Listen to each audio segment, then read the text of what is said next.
So today we're going to be doing something slightly different. We're looking at a full playthrough of Donkey Kong Country for the Super Nintendo.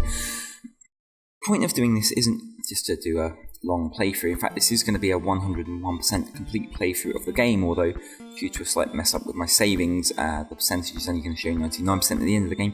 You will see everything needed to do the whole 101% completion through in this run, but it's not going to be a perfect no damage run or anything like that. It's just a playthrough of the game showing all the secrets and some of the other crazy antics that you get up to in the game. And for the time it came out, this game was something fairly special. I mean, Donkey Kong Country looked amazing for its time, and a lot of Super Nintendo games did, but Donkey Kong Country used 3D graphics, or at least 3D models that were rendered out to sprites and were pasted over the game.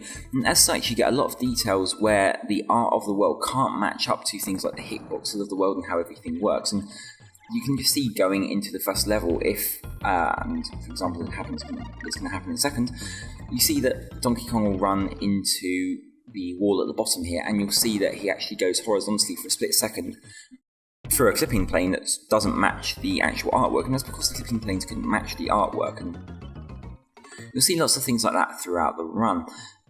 Donkey Kong Country as a whole, of course, standard platformer, but because it was something like such an amazing piece of art as well at the time, as well as on the music front as well, Donkey Kong Country does a lot of stuff on the music front that is very much different from a lot of games that you'd seen up until that time, and as such it was bundled with the soundtrack upon release too, and that's something that I still listen to this day. I think that the original games did somewhat better when it comes to the soundtracks, but Donkey Kong Country remains in many places, especially for many early players, one of the favourite games, even if the latter sequel, Donkey Kong Country 2, was seen as a much greater game on the whole.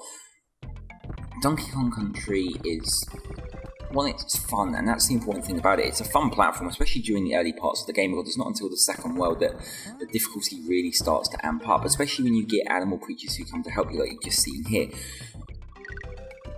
There's 5 animal creatures that you can get through the game in different levels who help you in various ways. Rambi the Rhino is perhaps the most, or seems like the rarest of them. The animals have their own bonus stages that you can get by collecting animal tokens, but most of the time throughout the game you're actually riding them in levels, and there is one exception to this that I'll get to later. But Rambi he's kind of the fun, push everything out of the way, no nonsense animal that I think Rare found it tricky to decide what to do with when it came to latter sequels to the game, because all he really does is smash everything out of the way, and therefore putting challenging platforming around that one animal can be somewhat tricky, but for the early parts of the game it can be fun.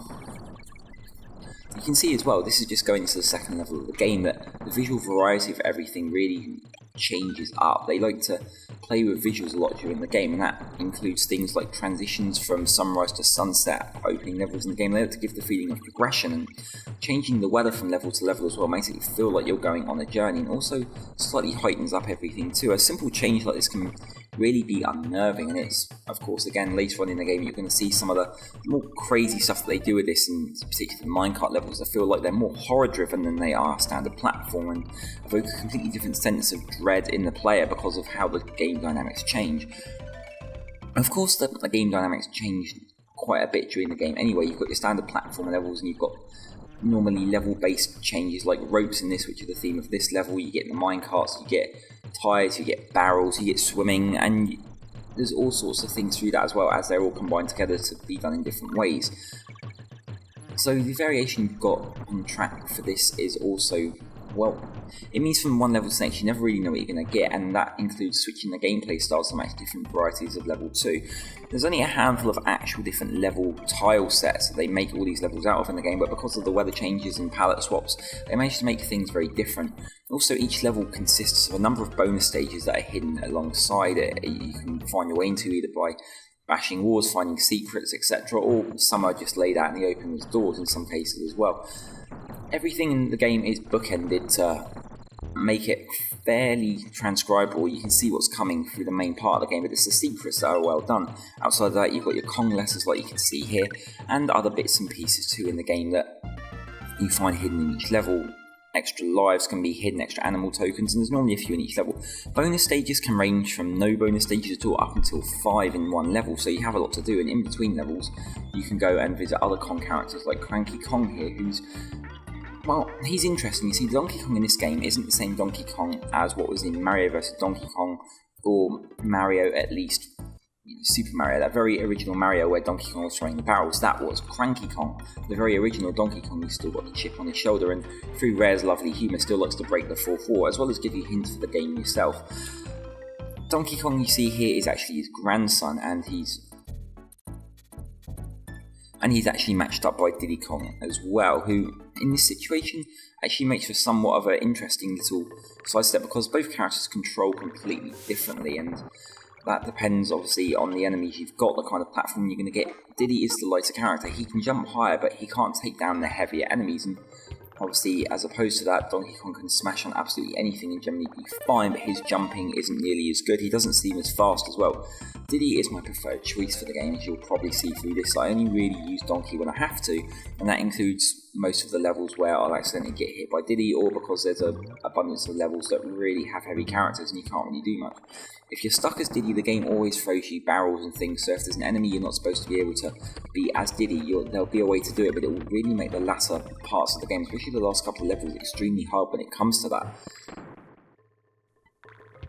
Of course, you can see little bits of platforming here as well, where everything does kind of follow that Super Mario formula, where it's all about bouncing on enemies, but unlike Mario, bouncing on an enemy isn't always going to be your only option. There are a lot of things here that, unless you have items, you're not really going to be able to dodge, or rather, you're not going to be able to attack, and therefore dodging is really the only option. Barrels are coming in different forms that can do different things throughout the levels. You've got your TNT barrels, you've got your standard barrels, you've got your Donkey Kong barrels here that contain a partner if you don't have one, otherwise they're just an extra attack. And there's extra, more level-based barrels as well, like the stop and go barrels you'll see later on in the game, that all help to show off different things, and they all help to switch the gameplay up in different ways. And yes, if you probably haven't worked this out by now, I'm doing this in one long take, or at least probably one couple of long takes based on the video that's already pre-recorded and pre-done. If you're interested as well, I've used an emulator for this, although I do own the original Donkey Kong games. It's a lot easier to just screen catch this and try and do everything that way, but on the flip side of that as well, it's also how you get corrupted data really easily, as is what happened here.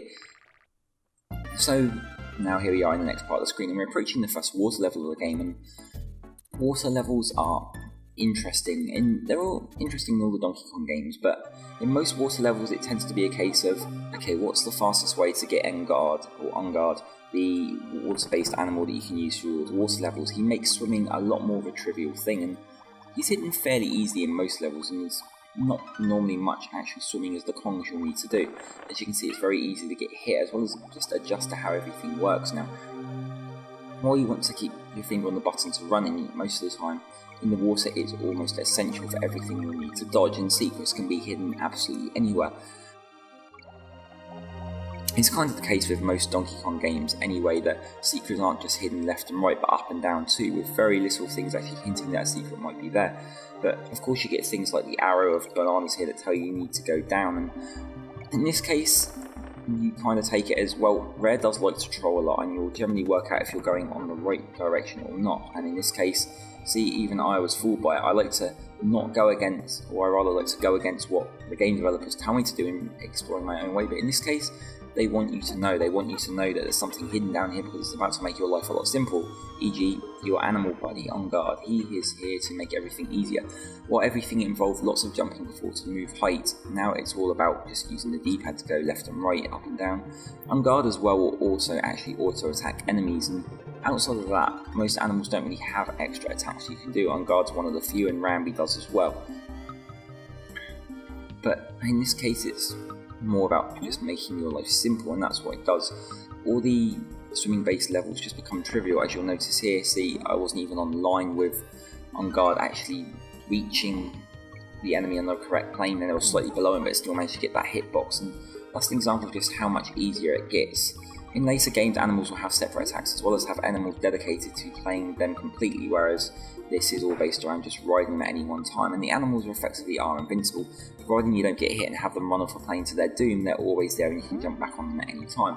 Which is why they used a lot more sparingly in this game, and I think that because of that, it's another way that Rare didn't really know how to implement their abilities into being fully playable characters in this first game, and it's something that with the later games they actually get a lot more adept at doing. And you can see here, and with what's going on here as well, you can see that obviously this is just an introduction to the water level, so you're kind of given new enemies, but they're not really throwing them in your face.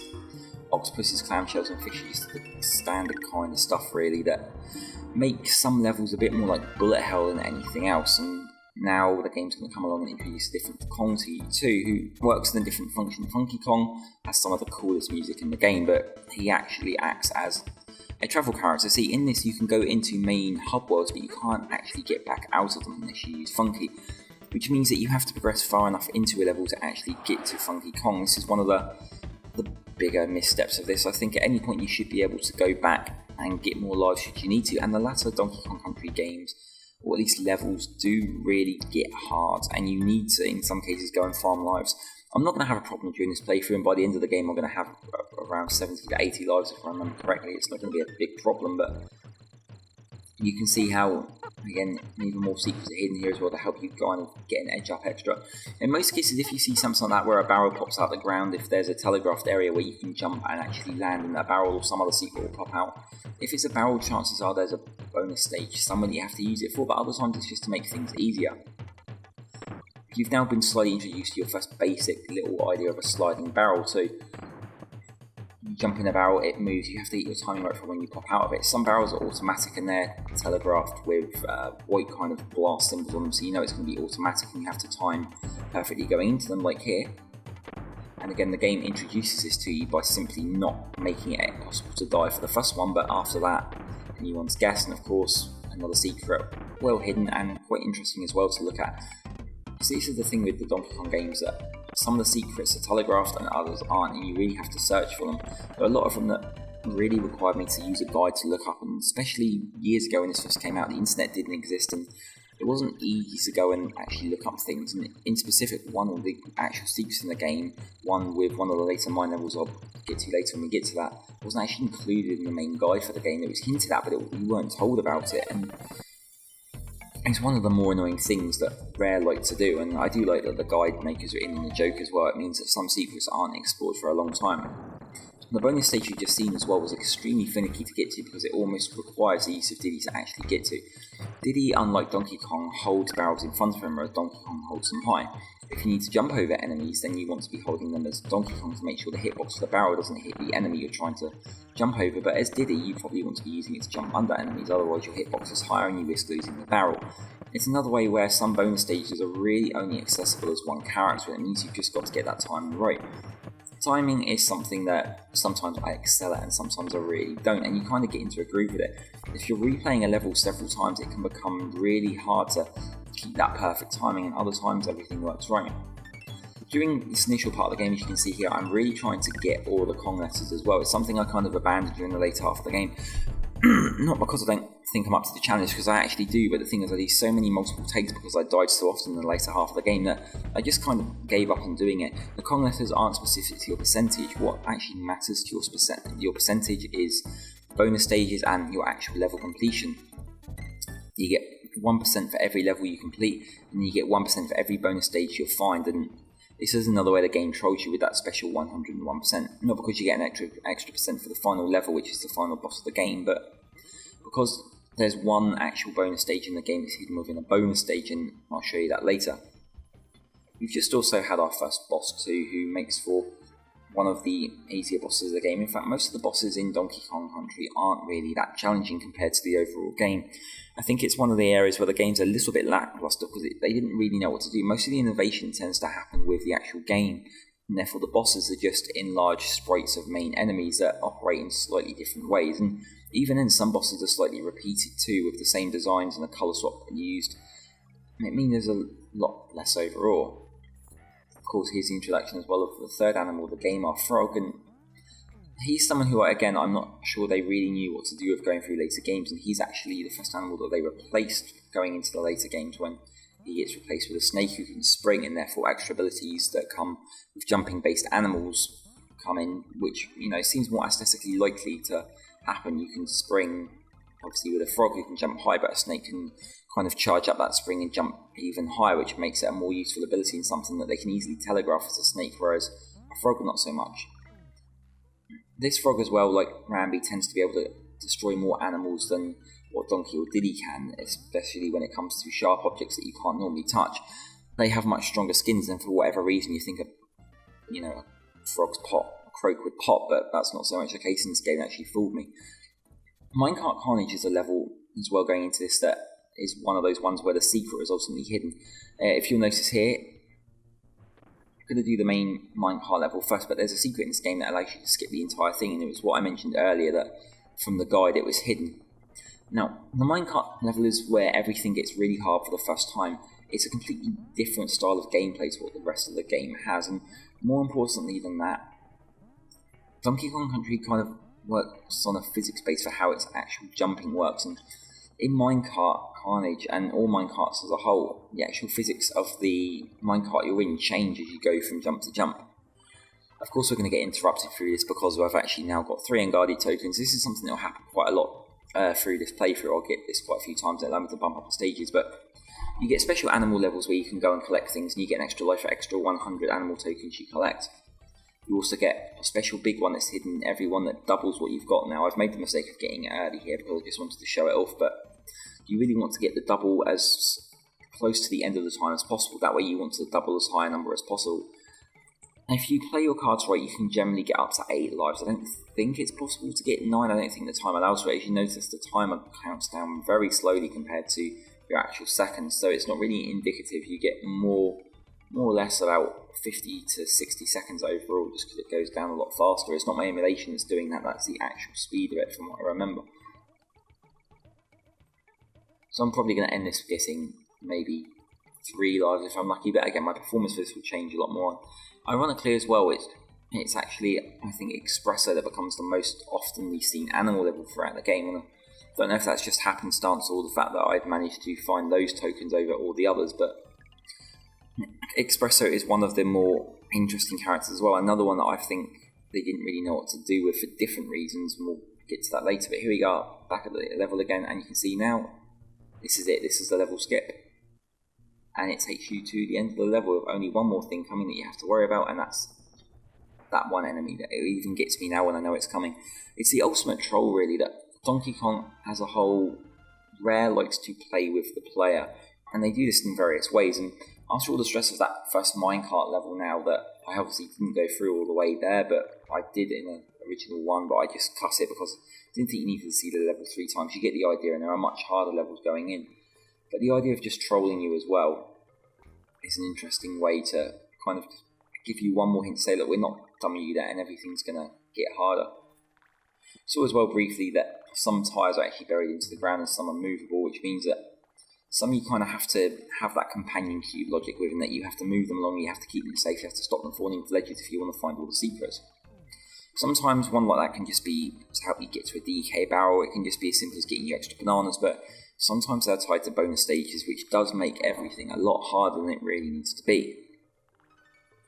Here's another example as well. You've got to kind of push the barrel through. I'm going to skip the bonus barrel there.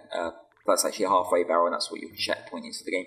Really, there should be no reason to not get them. I think that's probably just me being cocky, or because I've played this level so many times through now, and I just really wanted to anxiously get through it.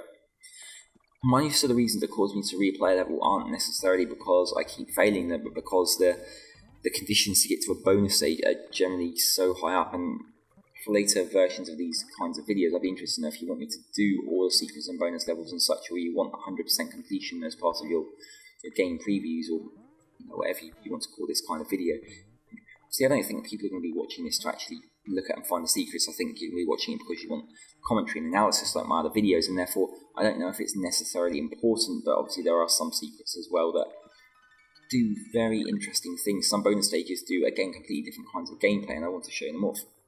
Is a great example of really that companion cube-esque look at the barrel, where the only way to really get up to this secret was to actually get that tie all the way around. And naturally, as you can see, physics doesn't always apply as well. You get barrels and ledges in the air, and things like that aren't really important in this game. That's not what Rare focus. They focus on gameplay above all else, and when that means sticking something somewhere that it really couldn't be, that's what they do. Here's a interesting look at the stop and go system that works. So you've got some invincible enemies in the game, not these little clap traps that come by, but these clay-like things, there's no way to defeat them. They're just kind of big wrecking balls that destroy everything in their path. But if the lights are red, they don't do anything, and this makes it something of a speedrunning level. You have to keep going, you have to keep moving, you can't stop because you'll likely die. You have to just keep turning for the barrels and hope you can get to the next one in the time before the lights come back on. It's a fairly simple thing, and here you go, here's another little special ability that, not really a special ability. You see, rolling works in the kind of, you keep rolling and you can jump out of that roll at any time. That includes if you roll off a cliff, you can jump in midair as long as that roll animation is still active, and you can use that to cross much bigger gaps. This becomes far more important again in later games, or at least later levels, and secrets are mostly hidden behind this. There aren't many main gameplay parts where you'll have to know this system, but that's a nice little thing to allow you to jump a little bit further, so occasionally skip an enemy or a ledge completely because you can get further, but most of that kind of stuff is based around finding secrets, and again it's something that gets expanded on later games to make your rolls able to bounce and be used on water in other instances if you can make that timing right. And of course it kind of is in fitting with this level where timing is the most important factor. Time is everything here, and you really have to plan ahead.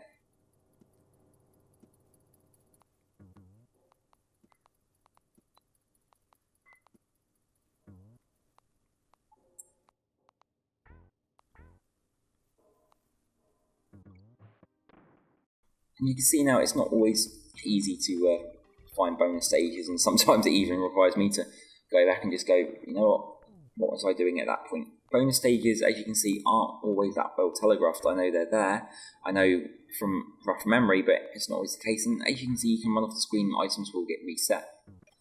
And as you can see here, timing is extremely delicate there as well, so you have to make the most of everything.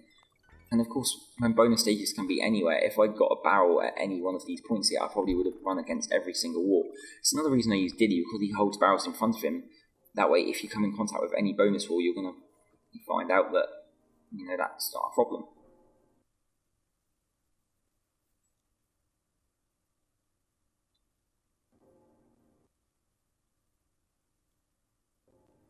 So yeah, that's the final bit, and this last bit is so delicate, you really almost have to be timing perfect.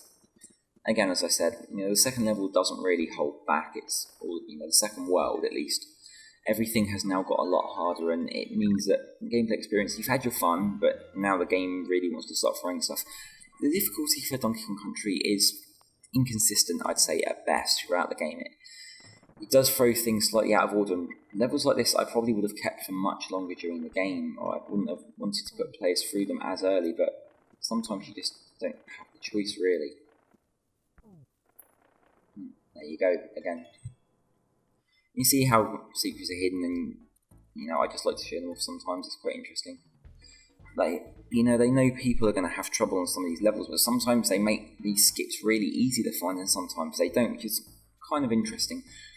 I think in situations like this, the more recent Mario games have got that better, where they actually, if you fail enough times, they give you an option to make the level easier, and while I don't think that should be the case for everything, we're still really early in Donkey Kong Country. As you can see, you're only in the second world, and sorry, I'm just playing around with Funky's Flights here because I do like that music, but you can see how it works as well. You pick to where you want to go, you can change the world, and then you're back in, and we're on again for the next level.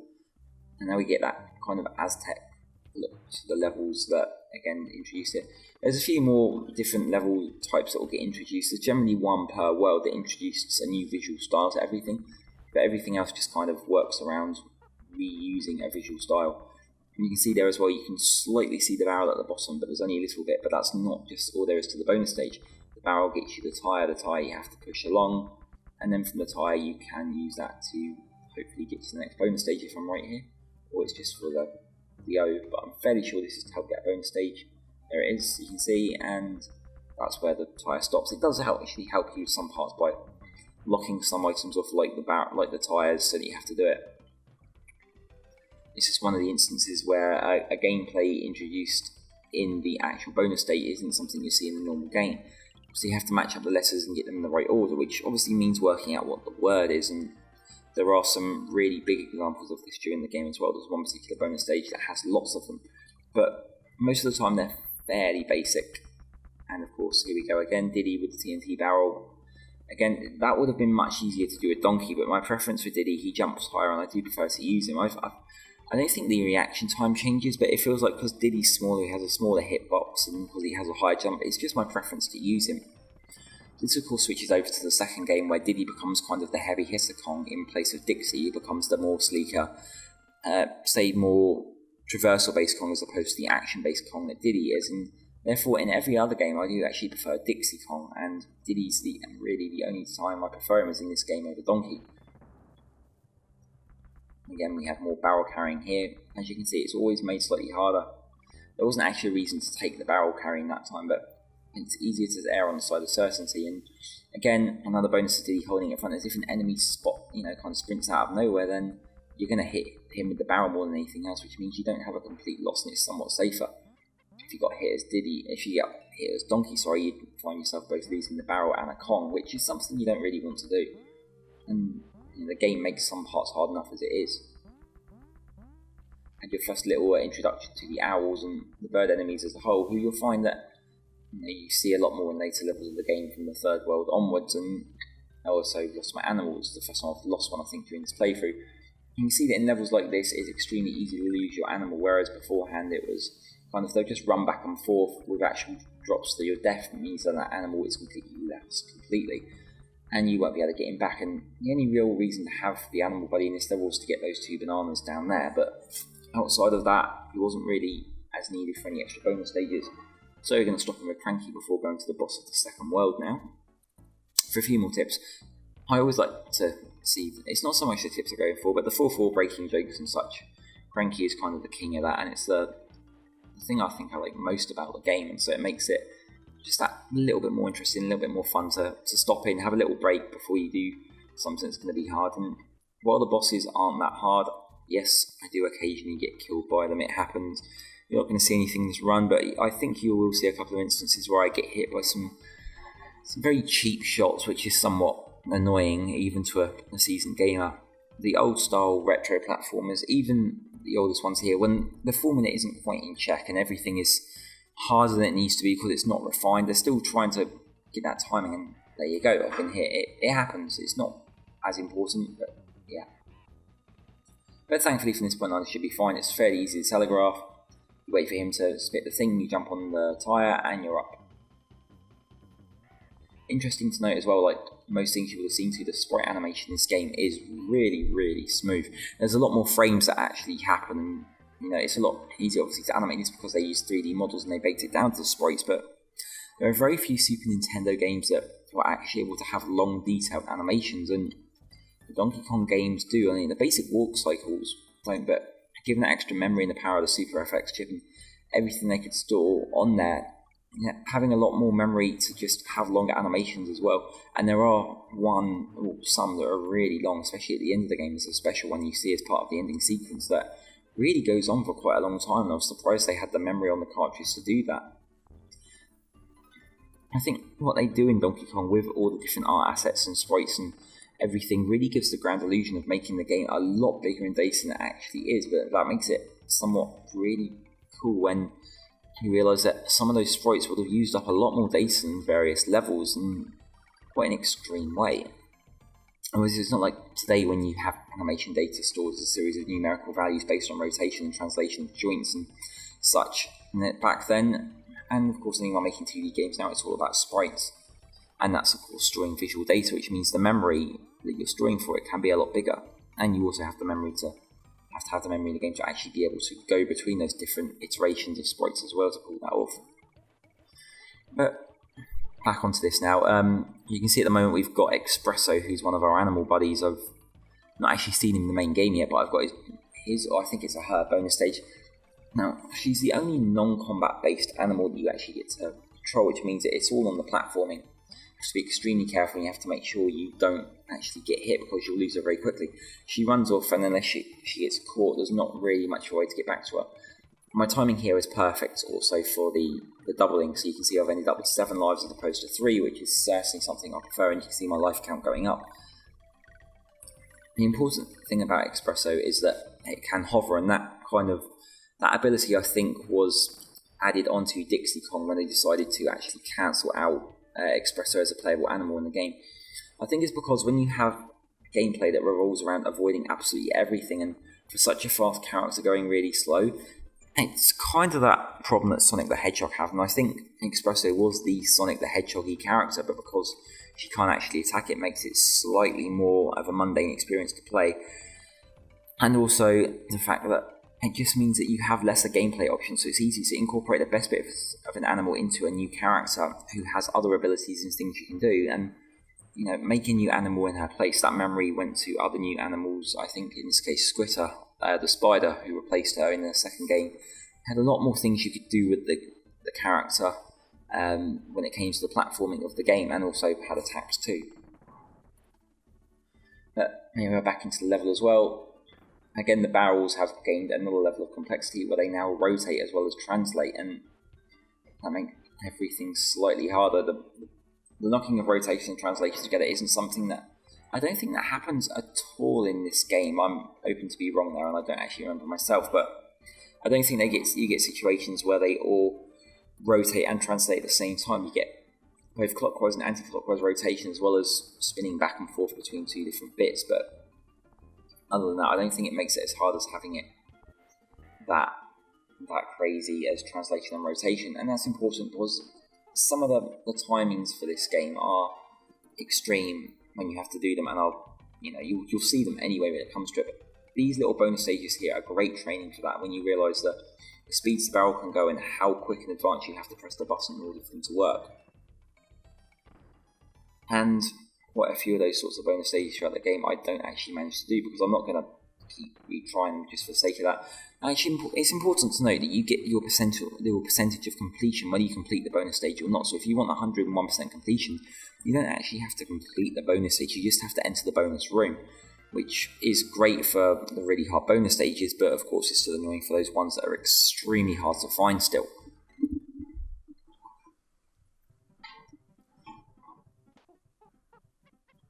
Stop. 32:10.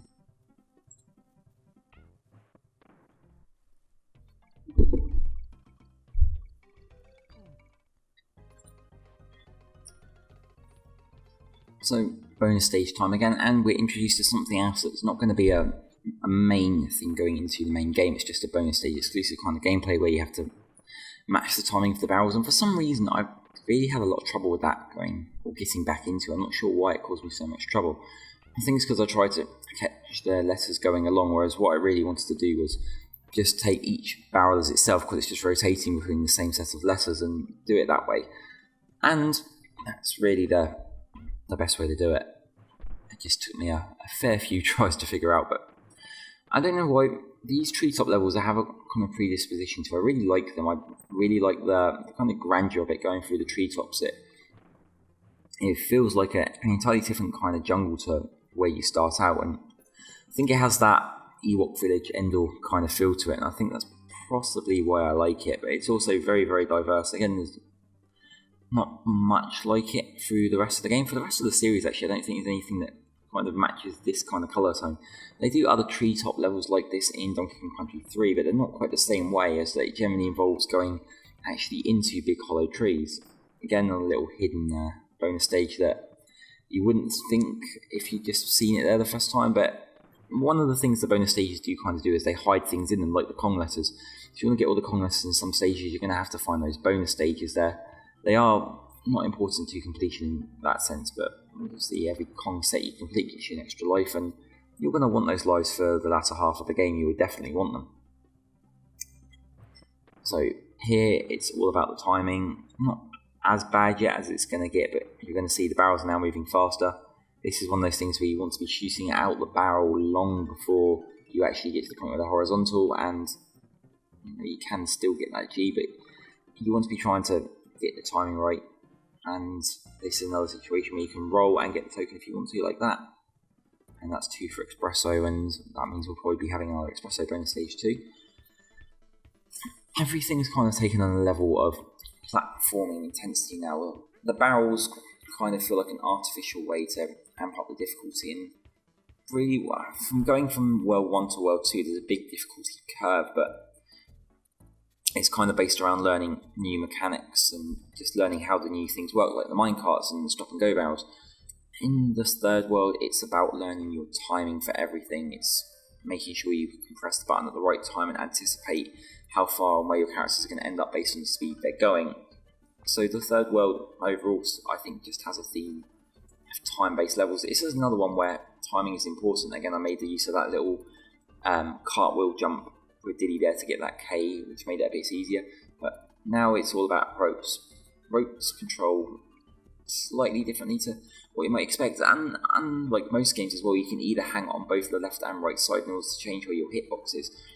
It makes things slightly easier, but of course, because the ropes also move across the screen, it's about going up and down to actually dodge enemies. You don't really have many options when it comes to rope climbing. It's pretty much dodge or die, but thankfully you can move up and down ropes faster as well if you need to, so in most cases it's not the worst. And unless you're going for some of the secrets, the rope climbing sections of the game are fairly easy. You can certainly deal with them in a nice way. And it makes for a nice change up to the level so far, actually. I find this stage slightly more relaxing to the other barrel blast stages that have come beforehand. Everything feels like one big sequence where you're going from ropes to bouncing on enemies, and if you notice you spend very little time on the ground in this level too. As long as you're able to work out the trajectory of where the wasps are going to end up, then you're fairly good with this level. Some have bigger turning arcs than others that hopefully don't catch you out, but you get examples like this where there was no real need to go for that life, and it'll probably cost you more the first kind of times you do, but it's one of those ones that I feel like, because I'm used to how I use the rope, it's not a big problem. Again as well, you can slightly see a hint of the barrel under the screen there, which lets you know there's a secret there, but it's not something I expect someone to notice going through it. It's one of those things where you need to really have an idea of what's coming in order to find that secret. And there we go, Ramby bonus level now as well. It's interesting as well that Ramby's bonus level takes place on a more snowy plane compared to the other ones. He's not a snow-based animal, and I'm probably going to be proven wrong in this myself later, but I don't think he has any snow-based levels throughout the game. Most of the animals are placed in kind of levels that I feel like fit the character, but in Ramby's case they've gone for snow, which seems strange. It's also interesting that the outside snow levels don't have any kind of slipping added to their movement, whereas the indoor ice levels you'll get later on do. It makes for a slightly different switch up, and it means everything's telegraphed. I think they start the ice levels slightly, well, 1 or 2 levels slower before they start the interior ice levels, which swap everything up. But they are very pretty as well. Snow levels allow for more crazy environmental effects, lots of snow in place of the rain like we had earlier, and it can really make visibility a thing, which becomes another trope of one of the levels. So here we go, have an example where the bonus stage takes something, a theme from the level, and takes it to a more extreme. Had it earlier with the barrel blasts, and now obviously we have the ropes that move back and forward a lot faster. But there's nothing specific in that bonus level we have to play. It's just about learning, getting to play around with a gameplay feature a bit more, which is important. It's good that they do that. Back to the temple as well, and this level is one of the harder temple ones. I think the temple level templates are probably used the least during the game, but I find the secrets that are hidden in them to be a good bit more interesting, as they kind of provide a lot more platforming as well. And because I think of how everything kind of is brick based, sometimes it can be hard to see when secrets are there. I like this bonus stage as well. It's just a lot of simple bouncing. It feels very Mario in its inception, but it's also important because it's the only way to get Espresso, who you'll need to get some of the bonus stages in the game. I think when Espresso is in a level, it's almost always because there's a bonus stage in some form or another. As you notice there as well, Espresso can't duck, but his hitbox, or her hitbox, is extremely weird as well, which means that obviously you can cross big gaps and you can dodge enemies easy, but it makes it extremely hard to know when something's going to hit you. See, Espresso's neck and almost the entirety of Diddy riding on top is completely fine, and there's no reason why you should ever need to worry about getting hit if something's going slightly above the main body. It's the same with the legs too, that the hitbox is incredibly tiny because of the delicacy of the character. It's only if it hits that main body it's a problem. I got lucky here because Espresso didn't get knocked too far when I got hit. As you can see, getting the timing right to just get back on Espresso isn't easy. So, there we go, we're up, we're back, and we're back in the game, and it's nice and simple. You can see down here, obviously telegraph, simple bonus stage because it's easy. And we have the claptraps. We saw one of these earlier as well, that it just involves an invincible claptrap. You keep bouncing on But I find the hitboxes weird with those as well as animals. Of course, Espresso, again, being a very light character, means that you can't actually get bonuses by jumping with Espresso onto something. You need to actually be heavy, so you have to jump off Espresso first. Couldn't get that, so we'll take care of the clamper, and then back, of course. Here we go again.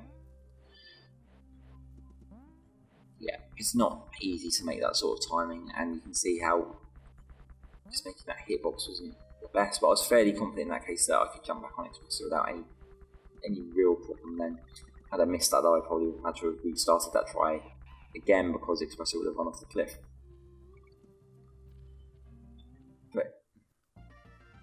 And there we go, there's Espresso gone. Actually, I think one of the few times it wasn't actually required for a bonus stage in that level. I think every other situation we see Espresso, I'll be using her to actually get to a bonus level, but ultimately, it felt like that level might have been slightly harder. So yes, it let me skip a few bits, some of the bigger jumps, but it wasn't easy. Orangutan Gang, this is the next level, and it's the introduction of Manky Kong on this level, who's kind of the evil Uncle Kong. I'm not entirely sure of his relation, but you get a lot of them through this level. You see the sunset going down, it's getting darker. You've been at this journey for a while now, and things are about to take a step into being harder. This is also, I think, one of the strangest levels in the game, that you can't possibly get all the bonus stages in this level in one playthrough. You have to kind of split it up, and I think I do here by doing a couple of them, which again I think involves getting Espresso and getting him back to a certain point, and then have to either finish the level or just start from the halfway point again, which I think I do. I think I skip a little bit so I can not have you need to go through the first half of this level a second time and just start on the bonus stage again, so that we can then get into the good stuff.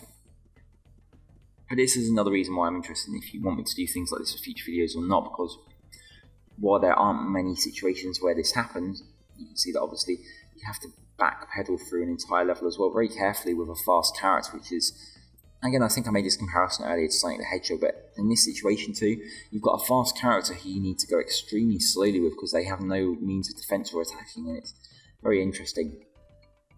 But you can see, extremely well hidden bonus stage, and again, I don't think most people would see this, and we have our setting up.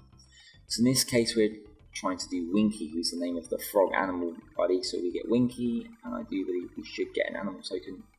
This is one of the kind of super bonus rooms that if you don't get the token, or you actually get the token and it doesn't make all three of them, you actually find that you'll just go on to the next animal up until getting a token for all four animals. There are a couple of bonus rooms that work like that. Most of them tend to work on lives, but in this case you can get one of each animal token. If you want to harvest lives and quickly get the bonus stages, this is what you want to be doing. You want to be getting Espresso and going back to this bonus room constantly, because you'll very quickly get through all animal rooms. But there you go, you can see here's Winky's token. The names in this game as well aren't particularly great. Some of them are a bit on the nose, but again, it feels very rare in general to have slightly dodgy character names as well, and sayings and puns, and obviously there's no voice work and text in this game outside of what Cranky Kong and some of the other Kong family members say, so it's not as important. There we go. So, one of those situations as well where the UI and numbers are actually hidden by foreground layers, because the Super Nintendo works. I think it works on up to 7 different layers that you can put things on outside of the mode 7 kind of pixel scaling that you have in the game. So you can see how everything works in the layers, and how layers just move quicker than others to give that impression of moving further than you do. You can ultimately see layers. It's like working on Photoshop for everything with just layers of artwork, and it's how everything's designed and works out. It's nice and simple, and it's a tried and true tested way of game design, but it looks great, and Donkey Kong is one of the best examples of that, but just layering up some really nice artwork, and you can see it's all fairly basic, it's all low quality artwork, but just a couple of lines of pixels in the back just for that horizon shot as well. It makes the biggest difference, and it makes it so look nice on that sunset. So there you go, we're back here now with Espresso, and we have the rest of the bonus stages to do. I think this is one of those situations where there's 5 bonus stages, and as you can see Manky Kong there as well. There he is throwing his barrels. There's one instance in the game where Manky Kong will be required to get to a bonus stage, or partly one of his barrels will be required as part of a bonus stage, but outside of that, most times you see him, it's generally all about the dodging. There we go. Again, it's got that very Super Mario logic there. Kind of logic I think that Super Mario has with the cape wing item, where you have to get under the bonus state. You have to get under the level, or at least the level goal, and go to something else. In this case as well, it's just about using espresso very cleverly. Again, simple bonus stages, and I think one of the things that does annoy me about this is while they've gone to a lot of pains to hide a lot of bonus stages in this level, the diversity of what's in those bonus stages isn't particularly great. I think 2 bonus stages almost completely repeat themselves as well. We are back to espresso, and here we go again. In fact, those 2 bonus stages are almost right next to each other as well. We just do this, we dodge Monkey Kong, dodge Yellow Monkey Kong, very, very delicately dodging, and one more. There we go.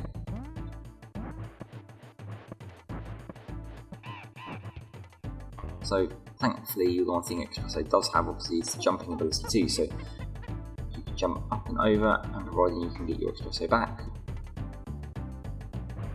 There we go, it's down there, so it hasn't run far enough off the screen that I lose it completely. I think in this case we're okay, yes. So you can see that one bonus stage is here, and it's almost exactly the same as the last one, which it's kind of a letdown. I think that it's just situations like this where you do expect a bit more from the whole. And obviously, there's no 2D game, so while you're doing all this, well, it's not like there's much else happening. There's no extra narrative bits that are happening or anything like that, or no flavour you're getting from the world from repeating these parts. I think one of the things to go on a slight tangent here is while I'm doing these bonus stages, if you ever played Prince of Persia: The Sands of Time, it's a game that has a fair few similarities with Donkey Kong Country, and it's how it's done. A lot of the times you have 2 characters or more, you don't switch between them. It's all platforming based, and you have secrets hidden throughout the world as well, but your character, the prince, will actually have meta commentary on them, as well as Pharaoh, who obviously comment. You go into a bonus stage in area, you say, look at this, and suddenly Pharaoh's not saying anything, and then you come back later and they're like, where did you even go? And it's like the bonus stages don't actually exist, and it's the same kind of thing here, that in the meta narrative I doubt any of the bonus stages physically exist, and that, but it's part of the gameplay thing as well. Cranky likes to bring it up too, that you haven't always got to the bonus stages, or the secrets hidden here and there. Underwater time again now though. So this is one of these places where you're gonna really wish you get Unguard as soon as possible. And yeah, this is how necessary Unguard is to the stage, that they have him there right for you at the start, because the clams make it more like a bullet hell underwater, especially when they bring a lot of them on. You find yourself doing a lot of dodging, but obviously it's not just as straight as going up and down when you're not using Unguard and you're just kind of sitting around. You obviously go up and down a bit, and there's a little bit of timing you have to get right when it comes to judging when you're gonna actually choose to swim. And the clams were invincible. I just thought I'd try because I couldn't really remember, and not every Donkey Kong Country game are they invincible, but this one they are. So it's all about dodging, and the dodging is just so much easier when you can go up and down at your leisure.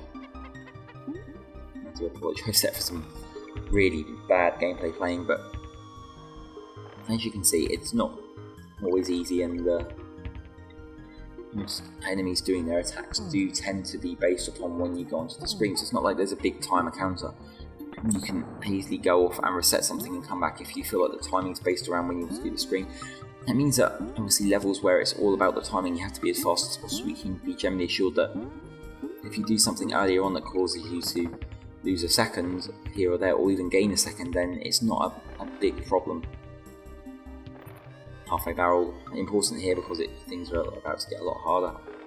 Obviously, with the invincibility of your animal buddies, it's not the worst thing if you get hit.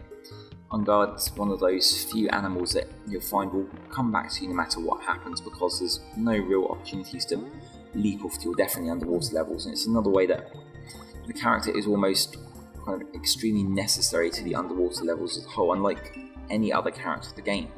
He does swim up though, which is kind of interesting, and I don't know if that's something he always does, but I don't think so. It was just because that's the momentum that the character had when you got hit, and so he's carried that momentum onwards.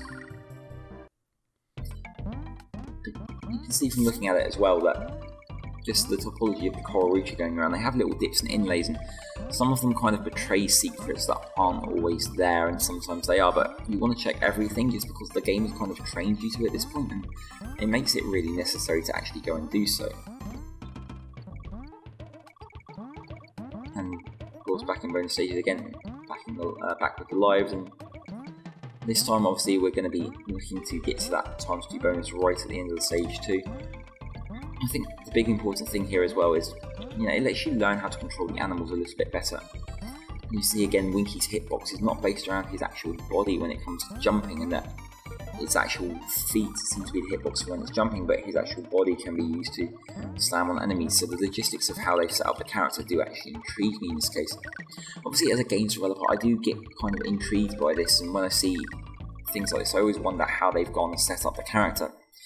2D games, especially old retro 2D games, are interesting in themselves because of this, because you never know what hacks and things they've done to make a game work when it looks far superior to what the actual system is, and sometimes you get away with hacks like this and sometimes you don't.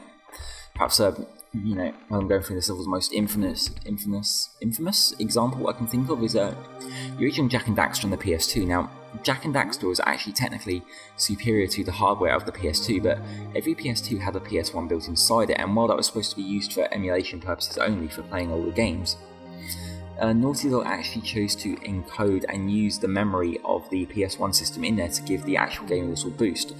I don't know how far into the gameplay systems that required using, if it's part of the level streaming or just holding extra data in general, but because of that it means that they're able to do a lot more than what you were supposed to be able to do with the console. And in this situation as well, it's obviously not like a game could ever take a 3D asset, but they've chosen to create these 3D assets and just animate them and bake them down into sprites later, which was something that most games weren't doing, but obviously became something that more and more games would go on to do later. Get games that would do something really well, like Heart of Darkness or Castlevania Symphony of the Night. Obviously, the next level of consoles on top of the SNES generation era had a lot more memory to work with, so they were able to deal with a lot more sprite-based animation, and that made animations a lot smoother. Again, you can see here another example of when the boss is just another character from the game. It's kind of got an enlarged sprite and it's reused. But in this case, of course, it's all about using the barrels to hit them, because the character is generally invincible. They go red, he gets angry, and you can't do a thing, so you have to dodge for a bit. And you don't have to be holding a barrel, I just like to do it as an extra challenge. It makes the whole thing over just that much quicker as well by having a barrel ready, and in this case, obviously I don't always get to keep it, but it's fun. It's a little extra challenge as well, and I think it adds a bit more to it. Obviously this boss is a lot easier when you're using Diddy anyway, you can just hold that barrel in front of you. Every boss has 5 hits with the exception of K. Rool, the final boss of the game, who we'll get to obviously in time. We're coming for him, we'll climb up the entire Krong Mountain. Now obviously if you haven't worked out at this point, the main game, or the main actual point of the game, is to recover all these bananas you're seeing in the background of the boss layers, and it's a massive hoard of bananas that makes no sense whatsoever, and why would a crocodile and a bunch of non-gorillas, with the exception of Maggie Kong, steal all that? It's one of the stranger aspects that really isn't delved into, and quite rightly so. The game is about platforming, it's not about anything else, it's not about story or the meta plot or anything like that, or what's dragging Diddy and Donkey from stage to stage, and as such really all you care about in the long run is each next stage in the platforming sequence, and in this case we're once again in the new world and we're looking at ice topology for the first time in the game as well so far. But seeing I haven't really discussed it much so far as well, let's look at this world in general. You see, now we've gone on to the harder stages of the game, and obviously, well, it never looks like it because this is something of a perfect playthrough, and I use the word perfect loosely. It's not perfect, it's not a speed run, it's not hit free or anything like that, but with the exception, I think, of just one point in the game where it's necessary, I don't actually die during this whole run at all, and that's not because I'm that good, it's because I cut a lot of takes where I didn't. It took around just only an hour or so to do really up to this point of the actual recording. I have fairly good knowledge of the game anyway, so getting back into it wasn't that hard, although this is by far the hardest Kong game of them all, if only because of the actual technicalities of a lot of stuff wasn't refined yet, and it makes a lot of challenges harder than they perhaps needed to be. And even in Donkey Kong Country 2's much harder levels, the actual challenges that are on offer feel like they can be overcome with a lot more precision and practice than perhaps Donkey Kong Country 1's can. But it's not just that that's the real problem for the game. You see, while I actually mentioned this earlier, it's not something that I really knew how to discuss, and I've kind of been thinking about it as I do the rest of the commentary. See, I made the distinction earlier that the game, although it looks amazing art-wise, actually prioritising its platforming before all else, and it makes for a better game experience than most games that try and push the art side of everything without really thinking of the gameplay side to back it up. Now, there are certain areas, and the ice area is perhaps one of the areas where this mostly comes into part enough, because everything is all about slipping and sliding, and you've got angled slopes that make platforming a lot harder than it was before, and the cracks in the game's programming, how everything works, start to show up, as well as them being able to push the art side a little bit further, as you can see with the blizzard at the moment, and it's showing again more the technical weather range of stuff they can do. But what the actual problem is the hitboxes of the game, like I discussed earlier. See, now Rare is actually quite good with this, that they've made the hitboxes smaller than they need to be, so a lot of things that touch your character aren't actually going to register as a hit, and that's especially true with the animals, as I mentioned earlier as well. But more importantly than that, you've got situations where you're at the very edge of a ledge, and you find yourself slipping down in the ice sections. There's a fair few examples of this as well, because the slopes are that much steeper with the slipperiness that happens as well on top of that. The big problem is judging that kind of jump. Now, there are some jumps in the games that really do feel like they have to be pixel perfect, and this will be especially a problem in the very last stages of the game, but the ice area with the slipperiness can be as hard as that anyway, and I'll have to now take back as well the fact that you do have some slipperiness outside of the ice stages too, because I've just seen it right there, so sorry about that. I mean, it's one of those weird things that they taken this into account more with, I want to say, more boxy architecture later in the game, or at least angles that are much more defined in what's going to happen, so it's easier to work out what is what when when it comes to a really precise jump that you have to take. Of course, now we're inside as well, and this, I think, is one of the most beautiful areas of the game. This really shows the kind of architecture and stuff, and they really love doing their crystal architecture and levels and things like that, and I think they hit the very epitome of this with Donkey Kong Country 3's Banana Bird and the Crystal games and such. But just looking at the levels now, I don't think most people would have expected any sorts of visuals to come out of a Super Nintendo like this, and yes, it's still very basic, and you can still see nowadays like how low quality everything is, and how even the lines and the sharpness of the crystals are still a bit jaggy, but it's not nearly as big a problem as you think even now, because the experience is right there. And we've got another little bit in pieces where we've got a one-off situation happening with the ropes that either suck you up or slide you down. It's more fun and more or rather lesser selection games too, this time spelling out Nintendo. You've seen most of what the bonus stages are here to offer now, so you're generally familiar with the kind of things they're going to be throwing at you, and they all feature themes of this.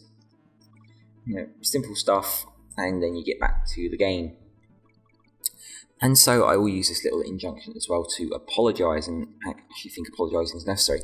I'm obviously doing this commentary through the entire game, which means that obviously, unlike my regular reviews and analysis and such, I have to fill almost every area with some sort of commentary as possible. Now, not always possible, although I do have a big stack of notes and topics I wanted to cover that is running thin already, which is a bit of a shame. I actually thought it'd take me a lot longer to discuss this stuff. It normally does feel like it does, but this is what happens when you're not constantly cutting out mistakes and trying your best not to make any mistakes as part of it too. But on that flip side as well, there's also situations where I've anticipated, taking breaks and such, and this is something that I also have to apologise for, that I can't possibly do a 2 hour, 10-minute commentary in one take. It's just not possible, and so this is now my second day of recording, and because of that, there are breaks and gaps where I've left for cutting in audio and cutting back, and so there were a few areas, back earlier on in this little commentary there, you had about 4 or 5 seconds of blank commentary, and that's mostly because I've left space in order to, just sync up everything as well. But the main problem that went with that too is that I've ended up slightly misjudging it, or for whatever reason that video I'm watching seems to be playing back at a slightly faster rate, as I noticed when I was editing the first cut of this as well, that it seems to be only a few frames out, which means that over the duration of the entire thing, I find little places where I can cut to slim down that audio to make sure it's still matching what's happening on the screen. It's not a perfect process, and I expect if I end up doing more of these in the future, it's something I'll get much better at, but the actual editing process behind all this is finicky and a work in progress, as always has been. And my standard reviews and things now I've had years to get used to, and stuff like this is very much new. So, yeah, just apologies, and hopefully they can just drown out the espresso area. But most of the things I wanted to discuss on the game now are pretty much covered, so I can talk about the difficulty of what's going to happen in the latter half of the game, which is really what I wanted to be doing anyway, because most of the big tricks and things of all the gameplay and programming and how hard the game actually is all obviously all stuff that comes up in the meta end of the game too, with how they tie it into the next games and the sequels, and how everything just gets harder and to a degree unforgiving as well, but also how the locales and everything are changing and everything is just progressing. And so now I'm at a point where I can actually refer to what's in the video much longer. The main problem so far is being that Donkey Kong Country is not a short game. I mean, obviously it's fairly long by standards of the actual times, but the main problem being with it that every stage can really only be done in a couple of minutes, which means that a lot of the time you're going to find there's just not enough time to talk about the entire stages or games one-off mechanics, like the rope set that we're still going. This actually, I think, could be on par for one of the longest stages in the game as well. There's very few stages that I think extend to nearly 5 minutes in length, and this is one of them. Well, that's mostly because in this I'm still going for the Congress's, because I want to, it's not that I want to get them all, but I want to show off when there's a necessary trick or some really hard platform you've got to in order to get a particular letter. I'd rather take up that challenge, and this is what I've done now, and you can see I didn't get the Congresses there, but everything went on. So we get to move into the next area of the caves as well, and this, I think, the Blizzard level. Coming up is a level that has a one-off animal companion who will go on to be one of the main staples of the Donkey Kong Country games, but in this game they had a completely different focus for him, and that would be Squawks the Parrot, who I believe you see in the next stage as well. But what we have here is kind of a follow-up on the original second stage of the game, which was the rope swinging levels.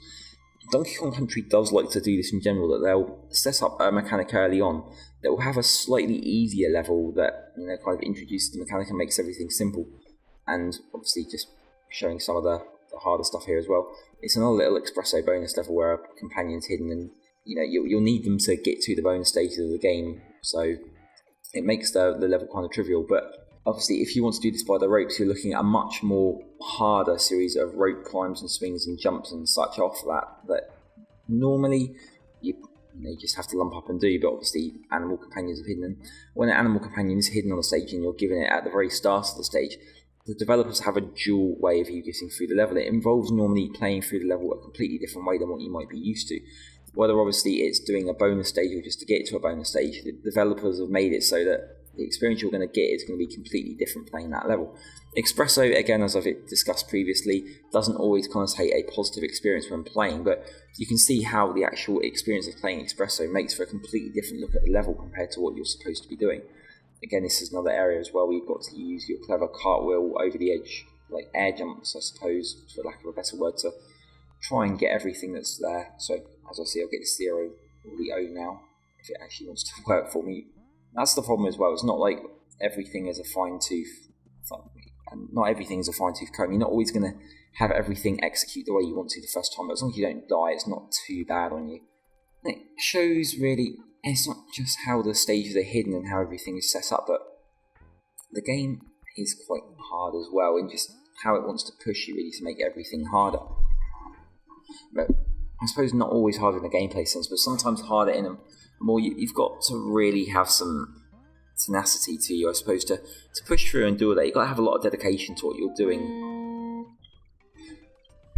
And so, yeah, I left my phone right close to the microphone. That was stupid.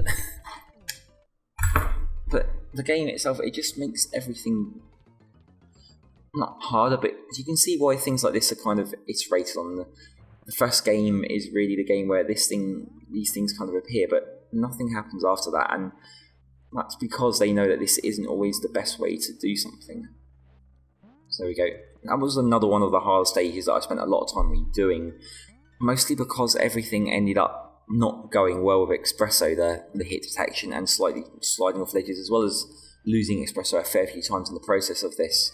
Now, on to another water level as well, which is slightly different. The water levels for me as well are a lot more relaxing. It's not that I find the challenges harder, they can be a lot harder, but there's no bonus stages or anything like that in the water levels, so it makes everything easier. All you have to do is actually slog through and do everything. And that's really all it is. You're just getting down from one to the other, and that's all you really need to do. It makes just everything, I suppose, easier from this kind of gameplay perspective, but from what I've been told as well, the water levels are a lot harder, and this is one of those ones where guard isn't really given to you early on too, so you have to have a good mastery of the water mechanics when it comes to just controlling your characters normally. There's an extra layer as well on top of the basic holding the run button to move up as well. You want to hold the direction and really spam those buttons to make sure you can swim up as fast as possible. There's also the required need to obviously swim down as well. Holding down pulls you down just that little bit faster, and the barrels underwater. I always found a funny thing of those barrels underwater. I don't think there's another circumstance in the game of when you actually see those barrels or find them used in that way again. But obviously, out of all the things in this game that break physics, and there are quite a few of them, I think that's the one that breaks physics the most, that the barrels can just keep propelling you through the water like that. I think that's one of the biggest suspensions of disbelief in the entire game, and while there's nothing inherently wrong with that as well, I don't think it's something they choose to do again. It's also one of those things that the water levels in this game follow one basic pattern. It's not like there's different types. The water levels are all this basic coral reefs design that are all palette swapped per level, which is fine to a degree. Obviously, we've got the blue here because it's on the mountains, and if anything, I think our Kong should probably be frozen in water at this time. But not on top of that, I think it means that the water levels are the most, or rather the least diverse when it comes to everything in the actual game. Donkey Kong Country 2 and 3 obviously iterate with different variations of water levels too, but outside of that, it's not as big a thing there as it is here, and you really feel it. But there's a lot less water in the game anyway. Also, you don't get many things where you get swimming and running levels together, which is something you see much more of in both Donkey Kong Country 2 and 3 too. Again, off the top of my head now, I'm struggling to think of any circumstances where you actually find yourself with both a swimming area and a running section of the level in the same level. It just doesn't happen as much here. Everything is predefined by the map, and I think for that reason, depending on what you're going to in the map is generally the kind of level expectation, kind of gameplay you're expected to get. They don't switch it up nearly as much.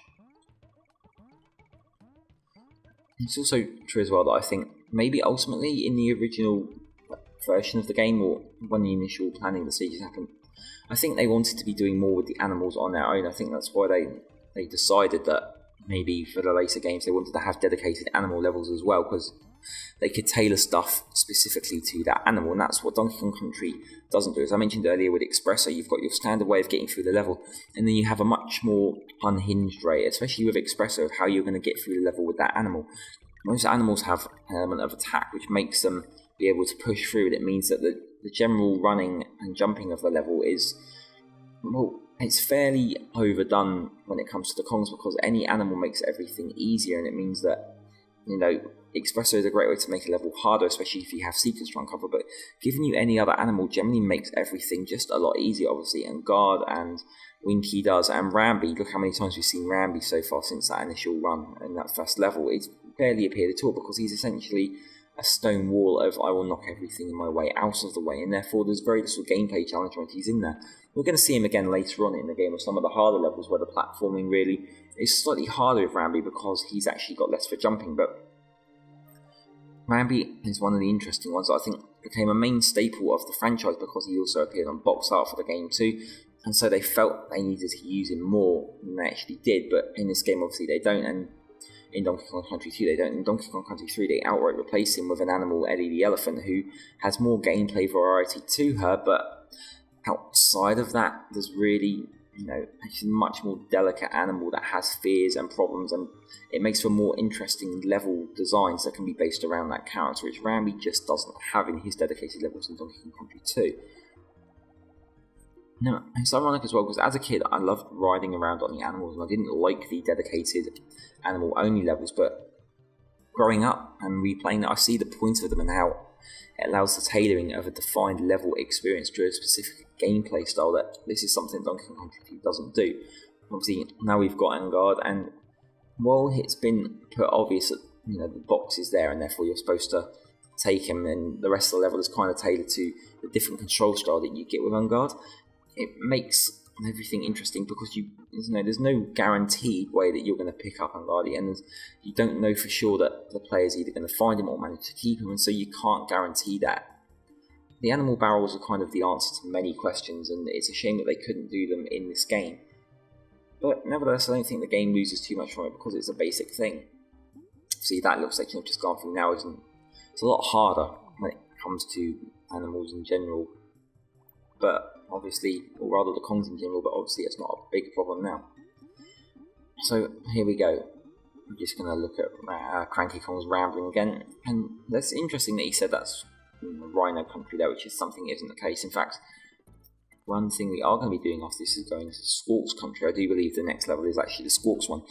And Squawks is an interesting animal because you don't ride Squawks. Squawks is very much supported this game before becoming a full-on animal in the next game and undergoing a serious body type change as he gets bigger. But here we go. This is the one and only Squawks box in the game, and all he really does is just carry a light round for you in this game. It makes it a fairly interesting one-off kind of gameplay scenario as well, just like some of the other levels. And I do like the attention to detail they pay with this, the fact that every time you turn around, Squawks obviously turns around too and he flashes the camera. I do wonder if there's a slight risk of epilepsy with that, but I do find that flash slightly distracting, and I think that's kind of the point of it too. And if anything, look at the animation flap on Squawks' wings. That is some of the nicest animation in the game.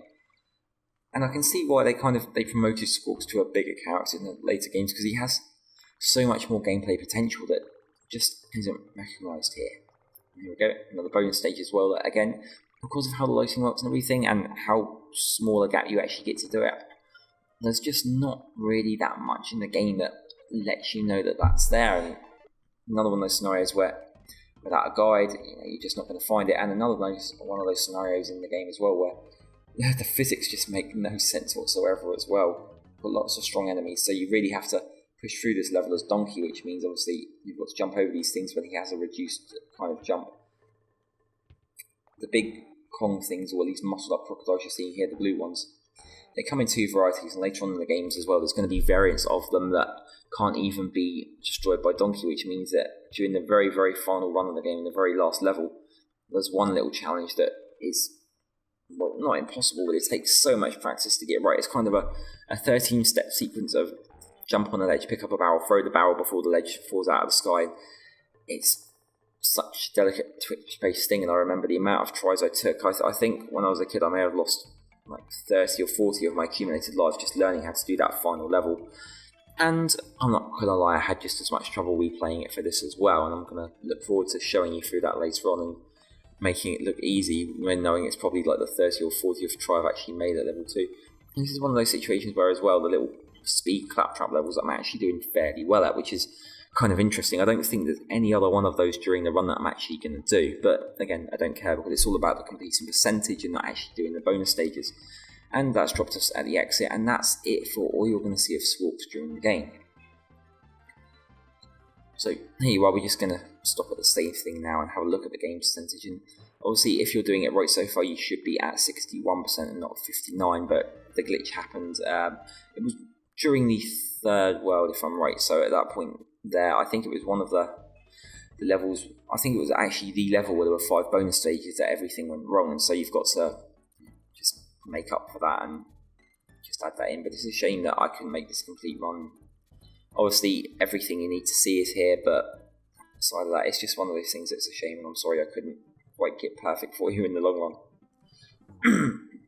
So here we go. Winky is, I kind of find it weird as well. Winky you mostly see kind of in the treetop levels. Obviously you get him in the Aztec levels as well, but I don't know, something about a frog jumping through the treetops that seems strange. I wonder if that's another reason as well that he ended up being replaced with a snake-like animal character who essentially fulfills the same function in later games, because it feels so out of place for that. And yet, funny, because Donkey Kong Country 2 is pirate-based and therefore has more swamps and locales that feel like they'd fit a frog just as much as a snake, whereas in this game. Certainly having the snake would be better, but on that flip side as well, you have to think that in this game, snakes are enemies. The snake animals you see are all enemies, and so it makes something slightly different. I like the stage as well because even though you have Winky, it doesn't necessarily guarantee everything being easier too.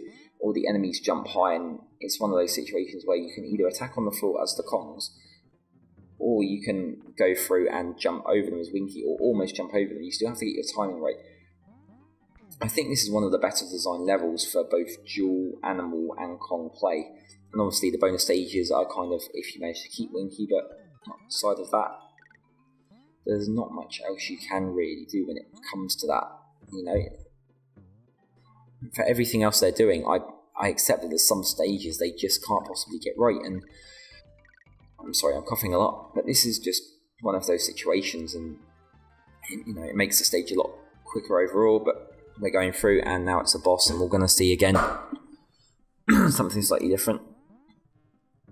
Sorry, this is me just checking as well, because I wanted to make sure that from my commentary I'd actually got how the stage progression works, and you can see it's now gone up to 62%. That's because we did 2 bonus stages and obviously completed the level 2, and therefore that's how the percentage works. And it's, you know, I think showing, not telling is important. This is one of those things as well where we've just kind of got another reused enemy, but kind of the attack patterns that this one does as well is kind of interesting, and it did catch me off a few times as well, because you don't know how many big jumps it's going to do to start off with until you work out the pattern that it does high jumps, but it's invincible, and it does low jumps, and that's when you have to go. But every time you hit it, it does low jumps, and it starts to obviously cover a lot more ground, and therefore it's harder to tackle. But by that point, it was only 1 hit left, and it wasn't that bad a thing to lose Diddy and lose that extra jumping height. But that is it for the ice level, and we now move into what I originally thought the first time I played this game was going to be the last level of the game. I was quite shocked to find out that there's actually 2 more, or at least 1 more world, and then the final boss too. So I thought the idea was, you know, to climb up to the top of the mountain, but you get to the top of the mountain this stage, and then you find yourself going down the other side for another level. And if you haven't quite clocked it by now as well, Kong Island is pretty much an island with Donkey Kong's face on it, and so, you know, it's really good thinking on the people who made the island's part to think of just how Donkey Kong, you know, would look all those way down the years. Obviously, it's a funny thing, you don't see Kong Island again in any of the sequels. Everything else is very much a new locale when you're going to both K. Rool's place and wherever Donkey Kong Country 3 is set. That it's a much more diverse world map compared to everything else anyway. There's a lot more that goes on in that game that you know, try to expand outside of the basic level 1 area structure, which is funny because the direction they go in Donkey Kong Country when it comes to world map traversal is kind of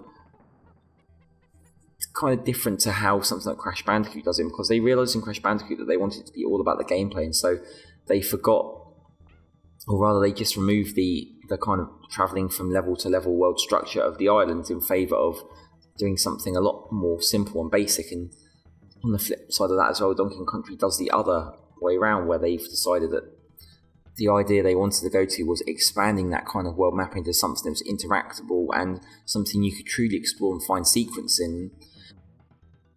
Now, I don't know if that's something that obviously paved the way for what they wanted to do in Donkey Kong Country 3, but as I've got stuck in this tangent anyway, I've completely just missed out the fact to tell you that this is the worst bonus room in the game, just simply because it's actually very, very hard to find. You have to access it from that one bonus room. And you can see the benefits of doing that as well. If you can get in here, are a lot of nice challenges that get you a lot of extra lives. But you can only actually come in here once in the game as well. If you miss it, you've missed a chance to go in there again. The only way to access it, as you saw there, was by doing a line of 3 1 bananas, which make you a barrel, and by jumping at that right hand wall with Diddy while holding the barrel in your chest. That is the only way to get in there. I have known that to screw over a lot of people who are trying to get the highest percentage, and I think the completionist had the exact same thing when he did Donkey Kong Country, or at the very least has spoken about it in the past and how much he hates that. That is kind of the ultimate troll for Rare, that the average person playing the game, it is absolutely impossible to get a perfect 101% completion. But it doesn't really matter because the average person's only going to think there's 100% in the game to get, and so knowing there's 101% is something that probably wouldn't even dawn on a lot of people. And really, there weren't so many completionists back then. I like to do everything, but even I wasn't going to bother finding every single bonus stage in the game when I was younger. I didn't want to dedicate that kind of time. I never was much of a completionist, or I did become something of an achievement whore through the early years of the Xbox 360 and the PS3. I kind of now I do the games I want that I think have the most interesting challenges that are generated by achievements. I think that achievements are great for generating challenges, and if you ever had a situation where either Donkey Kong Country had some sort of remaster or re-release that had all that stuff, and I'd certainly be interested to see what they choose to do for that. But ultimately, I think the important thing is that there's a lot of hidden challenges and things in the game for those sorts of people to find, but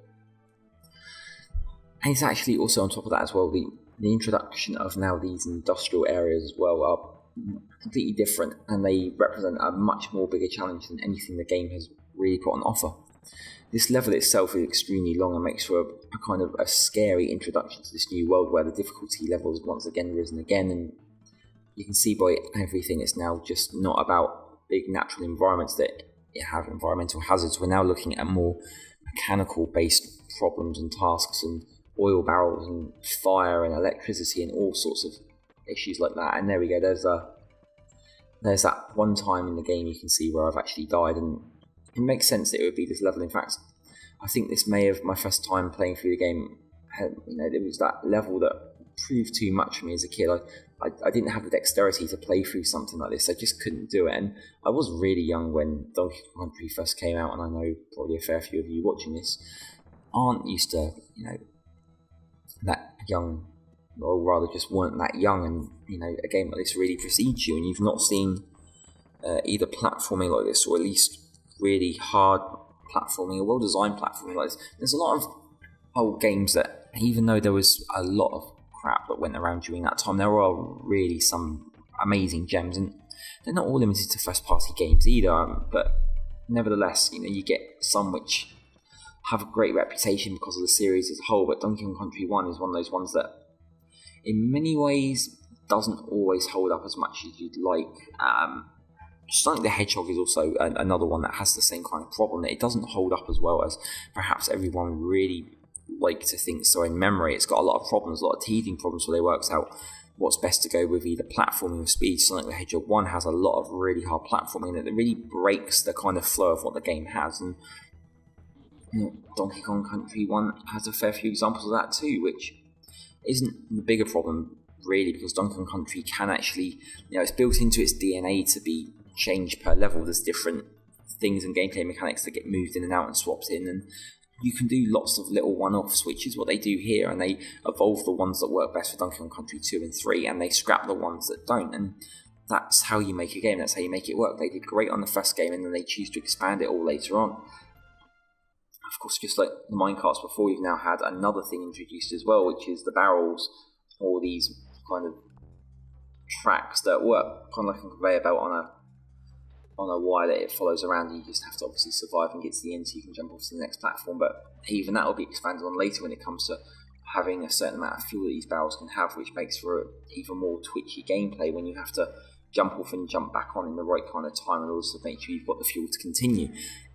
They know how to evolve a basic concepts, and while some concepts just won't be used again, for the time they used even Donkey Kong Country 1, they make good use of them, and they know how to put them through multiple iterations to kind of give a different gameplay experience based around the same thing.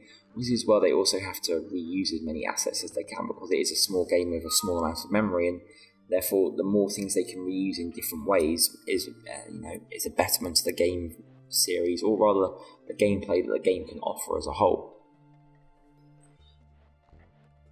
As you can see, we're at the end of the run now, and there's another little bonus stage that's hidden. Again, it's one of those things where you can only get if you do that special roll of the edge jump, and as you can see, it's only really ever been a case of you need to do it for that, and not much else. I can't think there's any examples where you're going to need to see it.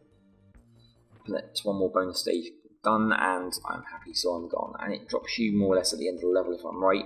Nope, only the halfway this time. See, it's the thing as well that not only has the difficulty now increased with bigger challenges, but you now actually have to deal with the fact that levels are suddenly much longer. In fact, I remember even doing these as well. I got to a point where originally I was trying to do the whole thing in one go, and that kind of worked up until the third level. From the third level onwards, I was starting to get more consistent dying in trying to actually get to bonus rooms because of the challenge required to get to them, and therefore I was starting to sneakily use save states and such to continue my progress from a bonus level that I particularly done well on, or that I got to because of the challenge and trial and error involved in just doing that one step, but always making sure that the actual gameplay part of the level was done correctly. And that's why you see obviously the hits and bits, because I like to show off that. And most of the time that works fine, but there was a couple of times when the save state messages actually found their way into this video. I think it only happens twice, and they've both already happened, so you may have seen them. Also, the enemy as well that just got introduced in this bonus video, it's an enemy that only appears in one level of the game. It's a claptrap that is purple as opposed to the standard blue, and it jumps when you jump, so if you think you can just run up to it and jump, it's going to catch you well. Another instance of the famous rare trolling to the character, where they provide these enemies to you that at the start of the level you think, oh, I know how to deal with this, and then it kind of throws you for a loop, and you have to rethink how you approach these enemies for the rest of the game.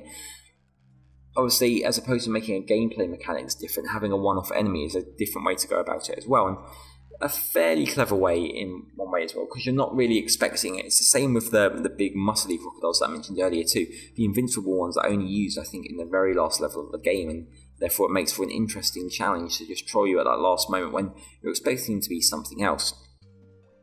Unlike the obviously easy recognition of a purple and blue variation, moving from a light blue to a light grey means that there's only a subtle reference as well, and you have to notice it. Obviously, you can't take these things down as Diddy anyway, so if you've only got Diddy left, you don't even notice, which is what happened to me the first time through. I then had to replay the level a couple of times as Donkey Kong, and I was completely stumped and killed because I went to attack them in a way thinking what would work, and it ended up not. And when you have an intense series of steps that you have to get absolutely perfect in order to progress, it's annoying to say the least when something gets thrown at you. I don't mind this, on the whole, every now and then, but in Donkey Kong Country as well, it's one of those things where it does happen. It always starts to feel like it's happening once per level at the very least, which isn't great, and it does make for a more tedious thing. But you notice as well that more bonus stages at this point start to contain more options for lives, and one of the things as well that happened to me is that I did run out of lives several times. The first time I played through this game when I was younger on this level, the fact that we're now, it's about to be 3 levels into this world, and we've still not got to a save point yet, which means I can't go back. I have to redo everything again from the last time I saved if I die and run out of lives. And also, without Funky, you also can't escape either, but the save point is more important. That's the part that obviously you want to be able to get to right away. And I feel like latter games, or rather future games, get that better. Donkey Kong Country 2 gets it better, whereas Donkey Kong Country 3 makes everything a whole lot easier by just allowing you to leave and go into the main world map whenever you like and do something else. And that's because Donkey Kong Country 3 is slightly non-linear in the direction you can approach levels from, with extra levels and things that are hidden as well. Donkey Kong Country 2 has some elements of this with a world that's hidden, but it's not as big compared to what Donkey Kong 3 will do, and obviously there's nothing in Donkey Kong Country 1 whatsoever. But I think it's what makes these games more fascinating. Like the first game in a franchise, it's fascinating because it's raw, it's simple, and everything all the ideas they have for this unformed franchise are still very much there, and everything gets thrown at you, and you can see what they do and what they thought, oh, maybe this will work, and maybe this will work, and not everything always does, but yeah, the basics for everything are there. Obviously, we've got the barrel rolling and all that kind of stuff that goes with it, and we have the animals in their bonus stages, something that doesn't make it over into future iterations because animals are made controllable in levels, and it's bits and pieces like this. Like, they didn't really know what to do with bonus stages, so animal tokens and such, and these kind of bonus stages you're seeing now, they only exist in Donkey Kong Country 1, and they're just as a way to boost lives. This was the thing. Donkey Kong Country as a series became more and more a collectathon as it went on, and there's really very little of that actually in this game. Now, there's nothing that really goes from level to level. You get your animal tokens, which scroll across levels, but they just reset once you've got 3 and you get a bonus stage. You get the Kong letters that don't really amount to anything in the game. Whereas in Donkey Kong Country 2 they introduced the DK coin, which is a currency that you can collect one from each level, and you can use that in order to get around with the addition that you get things that tell you how far you completed levels. In Donkey Kong Country 3 you got this best with the flags that tell you, if you've got the DK coin and if you've got all the bonus stages in the level as well. It helps you to understand how far your progress in each level has actually gone.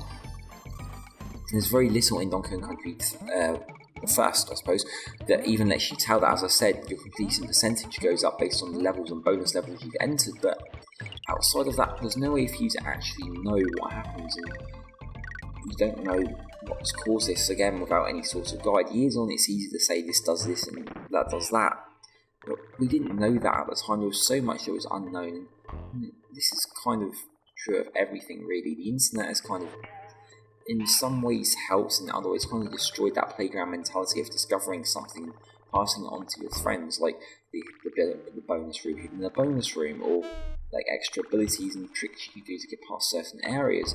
Those are the things that you discuss as you all got around as a group and play games, and this is something that we just don't have anymore. That kind of thing doesn't happen. It happens on message boards and forums and such, and because of that, I think you lose an element of personality to it. But I suppose coming together as a big group to uncover secrets and things, and obviously this is now more than ever true with Dark Souls than it really is ever any Donkey Kong Country game, but you can see the basics of it here. When a game that has so many secrets just hidden in it will obviously have so many options to be going and finding all these things and talking about how hard the game gets in places and how other things are there and where all these secret bonus stages are hidden, like you're seeing now.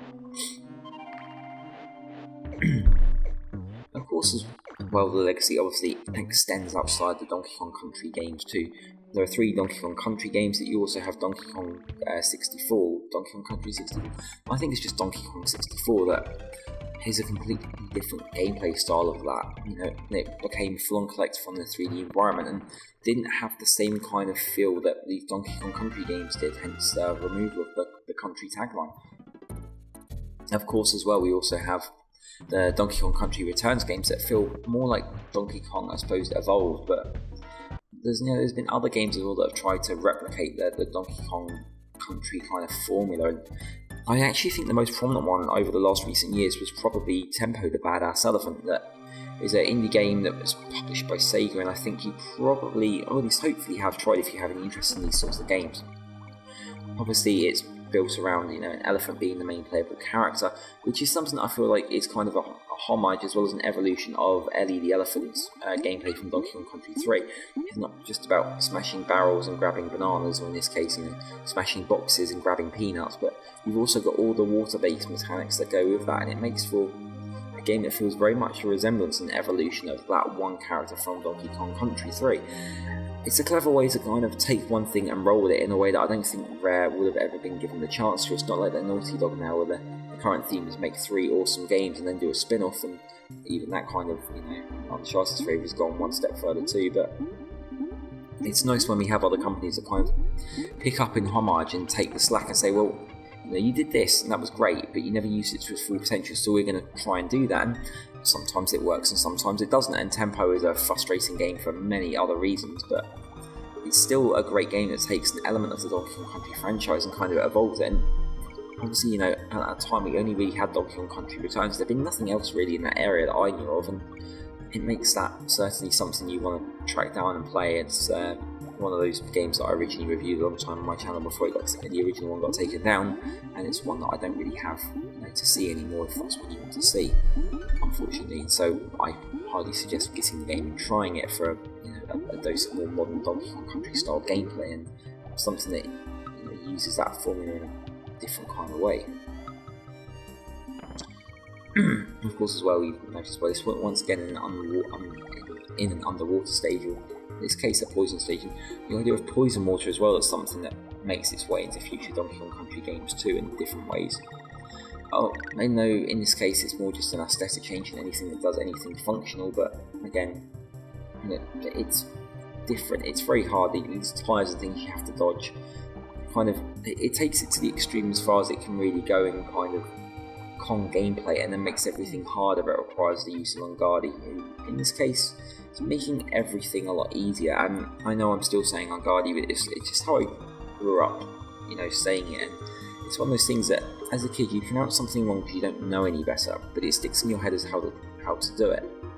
So instead of Unguardi, I say Unguardi, and it's one of those things that extends to other games too. How I spent how many years, I don't know, saying instead of Avalanche in Final Fantasy VII, Avalanche, because I didn't understand the terminology and how to phrase those words. I was that young, just to give you an idea. But it's you live and learn, not to quote a bad or a fairly good Sonic the Hedgehog song. But you get the idea of how they're doing that. I mean, you can see this kind of gameplay here now. It's something that with Vanguard, it's a lot easier because it's just a case of pressing the direction you want to go. Now it's a case of I have to hammer the jump buttons constantly in order to get the required height to make sure I get here in time, and once again I've been hit because I wasn't quite ready for that, and I just made it through that section by the skin of my teeth. It's something that's a lot harder. And now obviously this final section here, again, if you have on guard, it's not a problem whatsoever, but look how delicate you have to be just getting through this minefield of fish when any hit can take you down. It's not easy, and you can see how many near misses I have just getting through it. Yeah, I think I rightly decided not to bother with the cheating and that, and there's still this final thing and that one last fish as well that comes along. Again, the ultimate rare troll that's trying to get you if you decide to just try and dash through at that last moment, and so you get through to the next level, and thankfully we get a nice bit of peace and quiet now with Cranky Kong, who somehow manages to get all around here. And I'm not entirely sure. I mean, Cranky Kong, does he have free reign of the island? I mean, he's technically a villain. He's technically a villain in the Mario franchise. I don't know what he is in this. I suppose he's his own thing. He's just he's cranky. I think that's the whole point of him. That, and he breaks the 4-4. There's a fair few 4-4 breaks that go on to be in rare games, and how, if anything, it's one of those things that you should certainly find yourself doing. The latter Donkey Kong games, just to try them out, but also go back and see the original ones with that in mind of who that character is now. It kind of puts a different spin on it too. At this point as well, we're heading back into another minecart level, and this is one of the much harder ones. Obviously, I feel like Donkey Kong Country actually had a thing for minecart levels in general, but it wasn't so much a thing overall. In the grand scheme of things, I feel like people thought there were more minecart levels than there actually were. Obviously, there's a lot of them that have a lot of challenge to them, but the minecart level itself is, it's interesting because it adds a level of difficulty that people don't generally expect. And I think that's just because there's a disillusion with them. Donkey Kong Country became known for its minecart level, but with there not actually being that many in the whole game, when you actually get to playing them in the game, all of a sudden it's that adjusting again to a different control scheme, and it artificially amps up the difficulty by making everything harder. At this point in time as well, outside of this, I'm actually playing the Final Fantasy 15 Prompto DLC, and it's something that I kind of equate to that, if only because the controls for 15 in general have been strange choices when it comes to switching up the gameplay, but the controls for Prompto's DLC as well, and the shooting of it is something completely backwards to now what I'm used to with most games, and therefore it makes everything harder by muscle memory and such not quite working, and how I'm set up to play those games in my head when another game comes along that plays it differently. It's another one of those scenarios where back then as well, there weren't predefined gameplay ways or ways to play games. You look at the evolution of how first-person shooters went into 3D space and how much there was of kind of playing around until that perfect dual-stick format was found. Nintendo 64, for one thing, it spent years with that analog stick being your camera control, but the C buttons being used for your forward, back, left and right direction or movement, and that's the kind of thing that we have to get into, because Donkey Kong Country, while not as common with that kind of thing, different gameplay scenarios that change how your character handles and plays, you have to, I think in most cases it's still new to keep the very basics by swapping up the physics and bits and pieces in ways you have to account for, but keeping the core controls the same. It makes everything easier, and there's a lot of games nowadays that still don't even do that right. Now, so we are once again approaching, not quite a boss for Shared Blackout Basement. I'm not sure if that's a boss or not. No, it's one more, one of the more the more annoying levels in the game as well, mostly because you have to take it at a very slow pace in order to move. Obviously, every second the light flickers or then flickers back on. I think it's a second, roughly a second or a second and a half. Timing is everything, as well as taking a nice slow pace, but more importantly than that, you have to listen more than anything, because every enemy has an audio cue, so you know what's coming, and you'll only get to see them for a split second, either coming onto the screen or right before they're about to attack you. If you're not listening out for the audio cues, this is one of those areas where the game's really going to troll you, and obviously you have to take into account the movement of the enemy and where you're going to go based on your physics when you jump on them. It makes everything slightly harder, but as you can see, I'm fairly good at this. I actually did this stage, I think, in 2 tries. I died towards the end of the level, and I don't think it happened again after that. I was able to push through without any problems. Now, I think that's because at this point, you know, you've got the gameplay down, you know how it works, you've been trained in almost every aspect of gameplay, and this game does like to add a few little extra bits of gameplay from other levels as well into it, just to make it that little bit hard. You've got a little bit of rope swinging, lots of extra platforming, bits of tyres jumping out the floor, oil barrels, stronger opponents. You know, you're kind of made so that you want to do this level as Donkey Kong as well. Maybe consider switching to Diddy for the harder parts of the platforming, but it's not something I don't think I do here. You know, it's strange. Obviously, I've not talked about the audio nearly as much as I should as well, and if anything, this level is probably one of those ones where you really need to, because it's not just the music and the soundtrack, the actual effects of the enemies as well, with every enemy type having their own very telegraphed audio cue, means that no matter what's coming at you, even if you can't see, you know what you're roughly needing to expect. And you know, even so as that as well, you've got your layers and bananas and things appearing on top of the light. That means that you can see where you're going still, and more importantly, bonus stages as well. You know, they could be a hell of a lot harder to find in this level, but again, they're nicely telegraphed because of the difficulty of the rest of the level, and it's something I kind of agree on. I'm not entirely sure if it's something they could have changed anyway. The layers of Donkey Kong Country mean that obviously collectible items things have to be put on the front layer, and so blanking out everything behind it means that only the very top layer of everything gets seen. Also, this is the one time you're going to see the barrel rolling technique as well, which is necessary to enter into a gameplay special bonus stage here. It's another kind of really interesting part of the game where it's another thing that you don't know you can do unless you accidentally roll on top of a barrel. Again, something not used for main gameplay progression purposes, but later on in the game, especially other games as well. You know, you see opportunities to use this. You can only do it on top of metal barrels because they roll, and you find a few more. Obviously, they had this idea that in the second game onwards you can throw barrels upwards so that they start rolling at a slower pace, so it makes it easier to jump on them, and therefore doing this thing is a lot easier.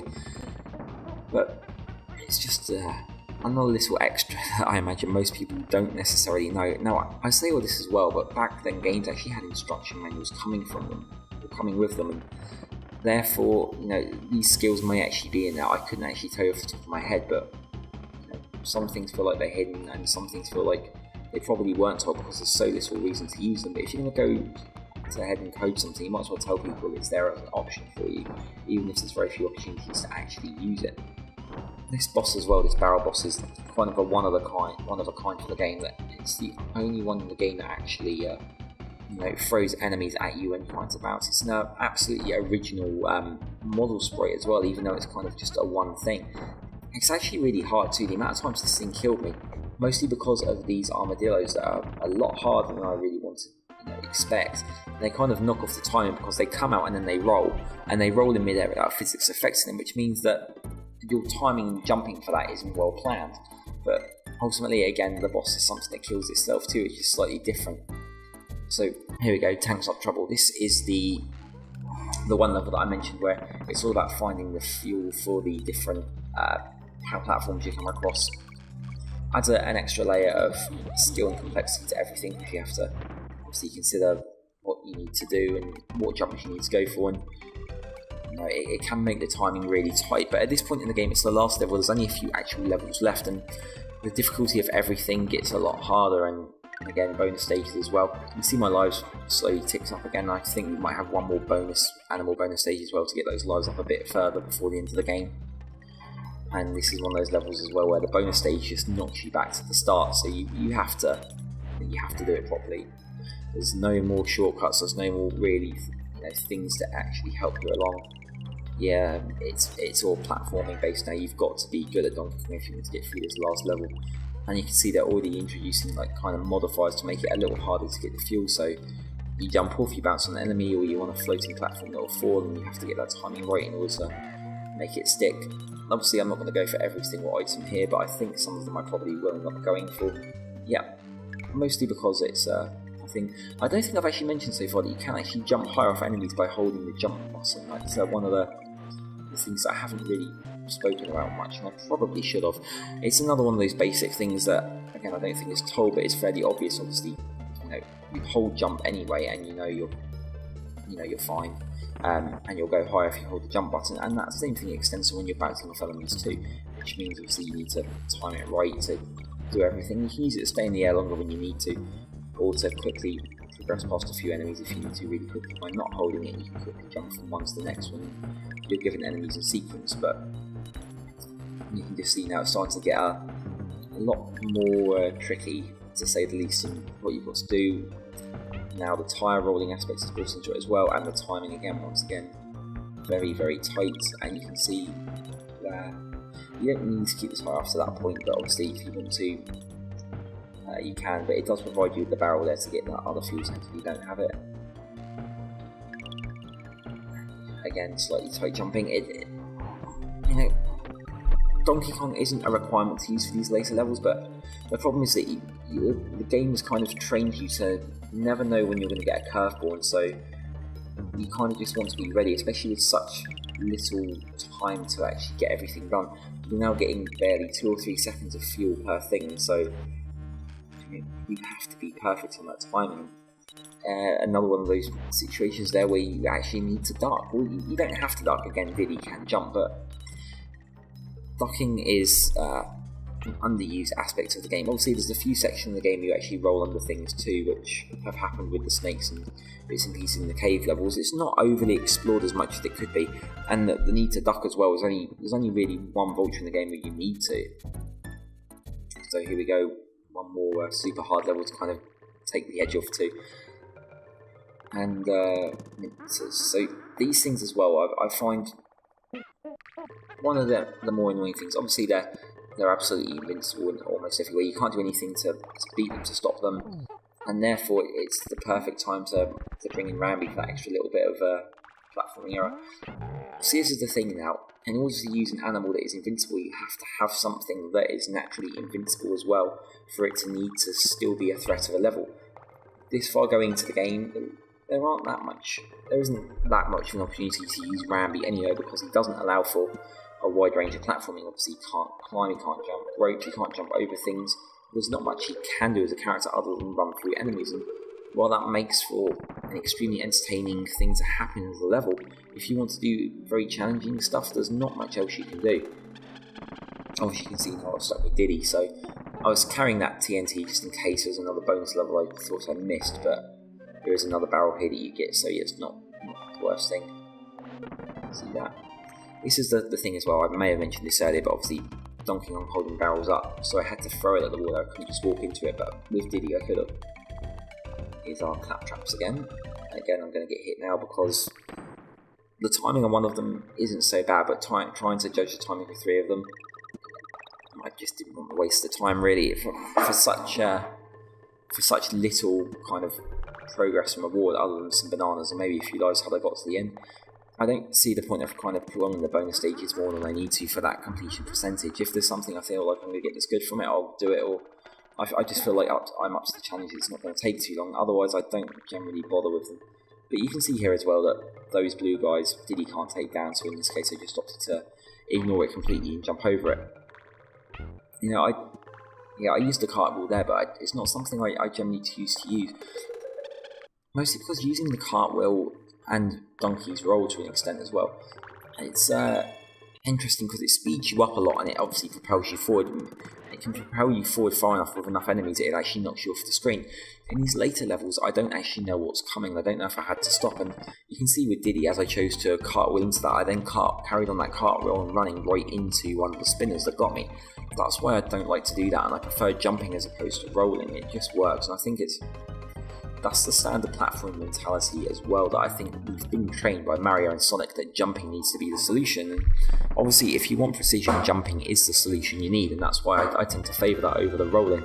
There's a few enemies that obviously you can roll into. Diddy's roll is much stronger than his jump, and therefore some of the bigger, fatter, purple crocodile enemies, the clumps I think they're called, you can roll, and it's much better to roll into them, but I just don't like to as a rule. Here we go as well, we've got there, this is something else that's now just new introduced, the idea of the infinite enemies, something that will constantly produce them. And yes, there we go, I'm wrong, those enemy spawning barrels do appear, they just didn't appear till later on in the game from the boss of the last level. So even then as well as not a wholly unique boss, and you can see how there is one animal token hidden per level, and as you can see most of the times I just don't get them because they add nothing to completionist. But you know, if you find you need lives, animal tokens are still the best way to harvest them throughout the game, and I think Rambi and Expressos are the ones where you're likely to get the most lives out of them. You can normally go for the maximum of 8. So, okay, it's you can see now how everything's you're getting mixes of different tropes and different levels. So here we are with our rope swinging and climbing and kind of auto-moving ropes that were present in the second level of the game and the third level that were brought in, and now also we've had Espresso brought into that mix as well to make the level just that one little bit harder if you want to go with the trouble of doing it. And Espresso, again, partly makes this level easier and partly makes it harder depending on what you want to do. See, these claptrap things, you have to go ahead and do this, but you can't obviously do anything with Espresso really. You are stuck in how you want to progress, and I don't know, I feel like I drown on about the Espresso based levels a lot, but it's necessary because I feel like they're kind of ripe with potential gameplay, but they have no idea what to do. And the fact that they kind of took Espresso as a character away for future sequels, I feel like it forever ended up as a missed opportunity. It's not like he was replaced, or she was replaced by an animal which has a similar skill set. There are no speed-based characters in Donkey Kong, and obviously, I suppose to a degree Rambi is given a speed boost ability in the second game that kind of goes as fast as Espresso does, but it doesn't feel like it operates in the same way. And so I think in favour of Espresso, they just decided, okay, we'll cut her completely, we'll put Squawks in her place who will just be able to fly, and that means that we can add more vertical based levels into the game and more vertical based challenges, as well as having the ability of Squawks to kind of spit up peanuts and therefore have his own actual physical ability to defend himself as well. But it's always one of those things you look back at and think, maybe there was a way to use Espresso in some way. Maybe they could have just limited Espresso to bonus stages only and had running based bonus stages or something like that. It's there, they had the option to do it. They just ultimately decided against it in favour of innovating in new stuff, and there's no reason why you shouldn't do that. It's certainly, if you think something isn't working and you can design something wholly better as opposed to trying to reuse it, that's great. And if anything, I think the more recent Final Fantasy XIV A Realm Reborn proves that you can't fix everything, although you can make stuff better. So ultimately, I think, maybe just cutting Espresso is the right call, and she is kind of the weak link with all the animals in the game. So there we are, one more funky, and Yuki lights. I do love the names of this. So here we go, here's the reintroduction of the purple claptraps. And it's cleverly done as well that the first reintroduction of one, if you haven't seen one in that bonus stage before, you don't know what to expect, and because of the darkness of the level you can't see that it's actually purple over blue, so it's very cleverly done to once again troll you. Well done, Rare, thank you for that. Rare's trolling of the player and breaking the full forwards, that it's a mentality the studio have. It's something I really got when I worked there as well. I worked there for a good year, nearly a year and a half ago now, and I got to we experience a lot of the old Rare games through Rare Replay, and I've worked on Sea of Thieves as well, so it's always great to see how the progress is coming along in that. And the more recent Sea of Thieves trailers certainly show off that same kind of mentality as well, of having a full 4-4 breaking on the player's part as well. It makes for an interesting experience, because I feel like, not so much in platforms, but by breaking the 4-4 in clever ways, you're bringing the player on the journey with you, which is the important part. And to an extent, they do this through Cranky Kong in this game, but it's kind of limited to that. There's not many options and things through that, and that's because at the time I think it was a bit unheard of to to go through that kind of thing. And there's no real reason to it just for the sake of it. Do it if you have a purpose, or you feel like the game gets something either narratively or comically out of it. But obviously, back onto the subject of this stage as well. I didn't even see that rewatching the video as I'm doing this commentary. The vulture that was hidden on top of that go barrel, or the on barrel, everything is pixel perfect in this game. If you thought it was hard before with the switching on and off lights, it amps up another level of craziness when you have to deal with the fact that those lights will just not come back on if you do not make it to the next bit in time. We had it kind of before as well. It's kind of a combination of the lights going out right from the other level and the stop and go level 2. So again, it's mixing two different level ideas into one big one that makes for a wholly harder experience. I don't think it's something I'd like to see often, but as that kind of home run challenger, 3 or 4 really, really tough levels before the very end of the game, I've got no problem with it overall, because ultimately you have to do these sorts of things to make that final challenge. And as I said the first time as well, the first time I played through this game, the fact that there was one more whole level kind of shocks me too. In fact, I thought there was one more whole level, whole world of levels after this as well, and it actually shocked me that the final thing after the boss of this is just the end boss. And we're fast approaching King K. Rool 2, but first of all I'm just getting my Espresso 7 lives. I think as well it might have been something of technical achievement, the fact they had so many sprites dancing around on screen. I don't know how technical that would have been to program based around the other stuff, but seeing a whole screen full of collectibles as well is something that not even Sonic the Hedgehog did, so it kind of goes absolutely crazy with the amount of things on screen. There we go, one hit. I don't think it was ever possible it's going to make it through this level without getting hit in some form or another, but got to that point in the level now where it's making it so you can't progress the entire way without the light going off. It's not physically possible. You have to just be almost perfectly on that timing and look ahead to see what's coming so you can make sense. See, I nearly got hit there as well, and it's...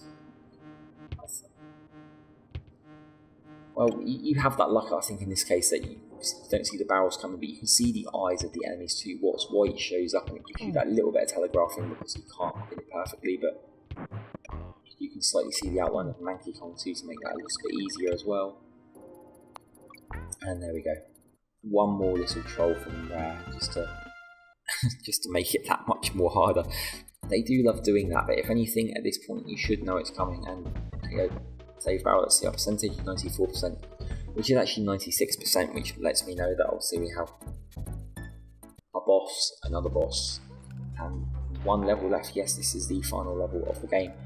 And you're shown right away that, they're introducing you to that one character, that one invincible character. It's nice of them to just show him up right.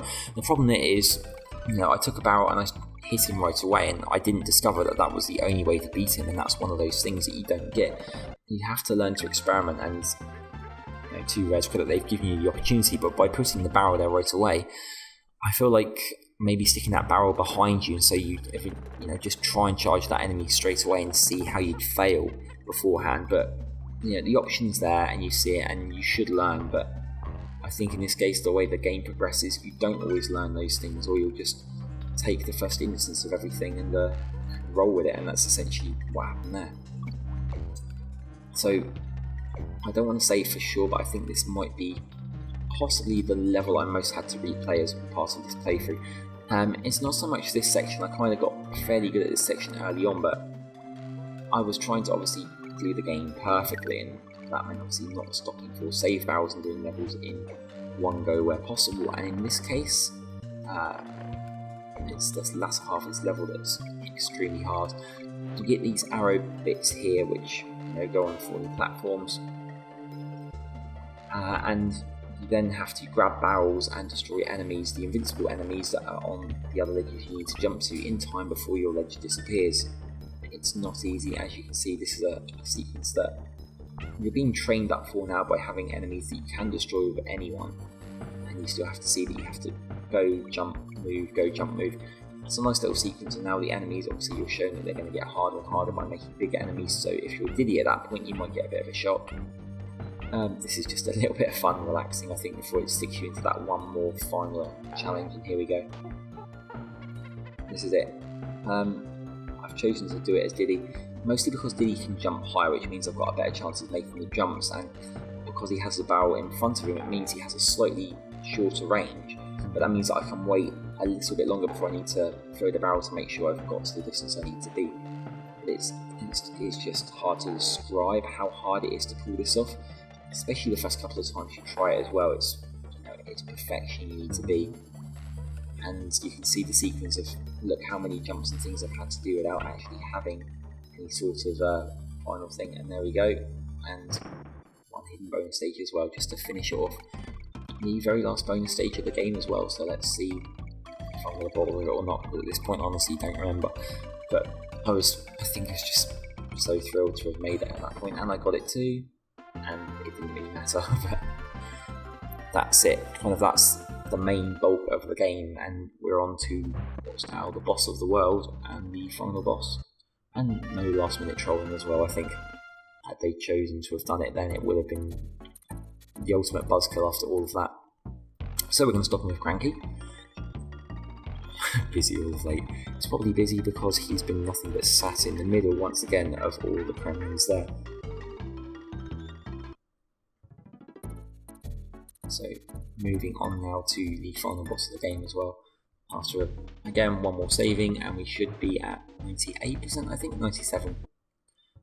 Yeah, so I think I may have been a third bonus stage that I accidentally just skipped back through, because this will put us on 98 and 99. No, that's correct. 99 after defeating K Rule would be the 101% that we have. And you can see as well what we have for this final boss of this world is just another version of Neki, but a far more aggressive one too. For every hit you have to deal with more coconuts. I think they're coconuts being thrown at you. It's a strange thing that he would be spewing up coconuts of all things, but there we go. 3, 4, 5. Not 5 yet. Now it's 5. Interesting as well that I actually ended up still doing this boss as Donkey Kong, which, if anything, it was probably easier to do as Diddy, but I ended up doing as Donkey, and there we go. I think despite everything being easier as Diddy, I still went and did the majority of the bosses as Donkey Kong, as you can see by his heads there. So Gangplank Galleon, I think, is also the name of the first level in Donkey Kong Country 2 as well, which is set, here you're now way outside of Kong Island. And it's a nice transition as well into the start of Donkey Kong Country 2, where everything becomes more pirate based.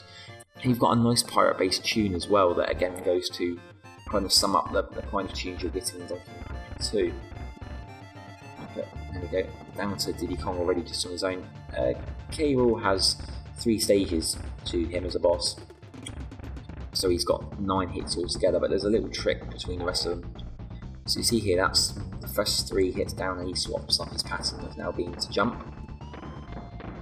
So, nope, I do believe I've put a video in here of me losing, which is something that I'm going to need to, well, do you know what, I'm going to leave it there anyway, just for the fun of this, but you can see how the boss works. But I'm hoping this time it should be the final countdown to K. Rool. So you've got your first 3 hits, he'll charge at you, throws the crown, you hit him, you charge back, you go again, and one more.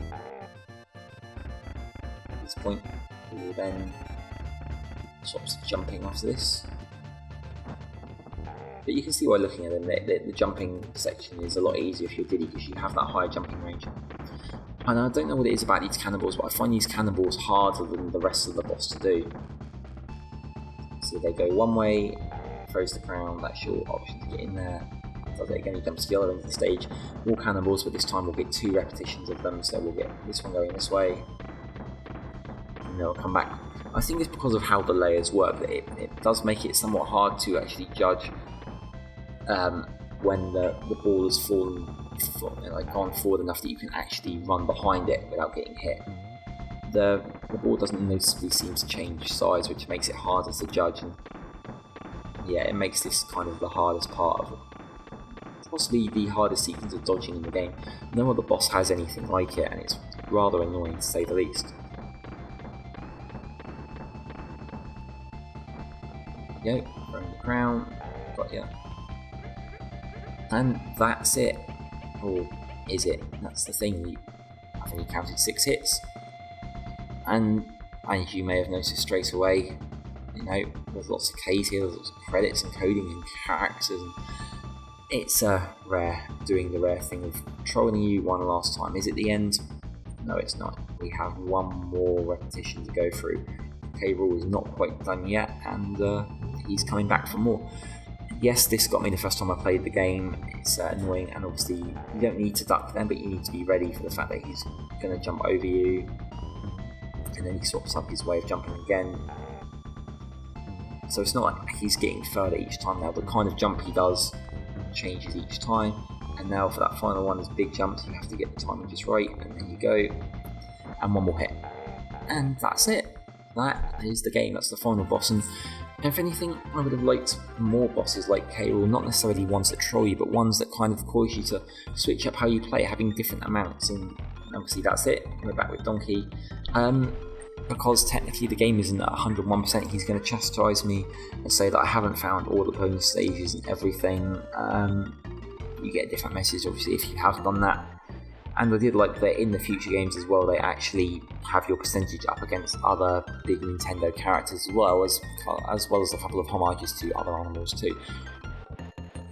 At this point as well, it's probably worth mentioning that the SNES Mini was just announced, and therefore, if you get that, you're going to have the option to play this original Donkey Kong Country, and so you really should if you get that, or you just emulate it or whatever you want to do.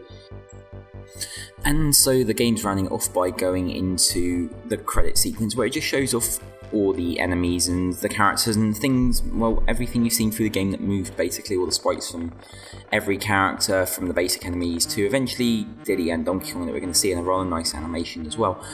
I actually like this kind of way of finishing the game too. It's it's a nice wind down, and for anything, the game does quickly kind of jump into this credits. It's not like your big cinematic games you get now. It just kind of goes from end boss, you've got all the bananas back, and you're done. That's it. Roll credits. It's simple, and it's what most platformers and things were at the time anyway, but it's a nice little roundup. It's a nice little bit of comedy as well. You can see how the animals or the enemies are going past, and then some are chasing each other back, and it's a nice, simple ending, but it works really well, and it's something they go on to continue doing in the other Donkey Kong Country games as well, and possibly the other ones posting or following that too, but to be honest, I don't even remember because I played them so long ago now.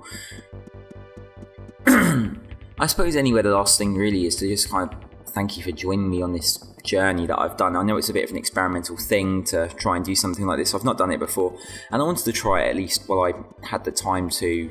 I've had the time at work with everything closing down to do that, and I've got a new job and I'm starting soon, so this is an experiment that I can expand and do better in the future if anyone's interested in it, but otherwise it's just kind of a 2-hour let's play, I suppose, almost, going through Donkey Kong Country with a post-commentary. I don't have to do everything so perfect in the future, unlocking everything. It can just be a straight playthrough of the game, at which point it probably would make the game a lot quicker as well. Other games in the series anyway are going to be a lot quicker. Or I can show those enemies, and obviously you get to see how I normally record stuff, which is half off the cuff from notes, but also on that subside of a lot of coughing as well. A lot of talking equals a lot of coughing, especially when you're in a very humid environment at 6:30 in the morning doing these recordings. Yes, I'm already at work and I'm doing these recordings. You may have noticed a slight echo to the normal recording. If not, then I'm doing a very good job of filtering it out. But ultimately, that's Donkey Kong Country, which is an interesting and fun game that obviously set up a lot of ideas, not all of which would be reused in sequels, but really fun and challenging overall, and a solid platformer as well, and one that I hope you take the time to play and try at some point, and especially try Donkey Kong Country 2 if you don't get the chance to try this one. It's a wholly better game overall. And thank you for watching and supporting me again, and you know, if you can share this or any other video that you like around, just help me get back out there. I'm still building up the channel from the shutdown, and every little bit that anyone could do to help, I am eternally grateful for. So here we go, check out my other videos, or you know, don't watch me again if you really didn't like me. But hey, don't judge everything on this video. What I normally do is long form analysis, and I hope that that's what you stick around for first and foremost. And thank you again for watching, guys, and I will see you next time. And I'll just let what's left of this game roll out until it returns to the title screen, so you can carry on in a normal playthrough to get those, I suppose, those final 2% that I've technically missed out but haven't, and not that I could even remember what levels they were from now, and that's the other big problem with Donkey Kong Country 1, it doesn't really tell you what levels you're missing stuff from. But anyway, there you go, thanks for watching and see ya!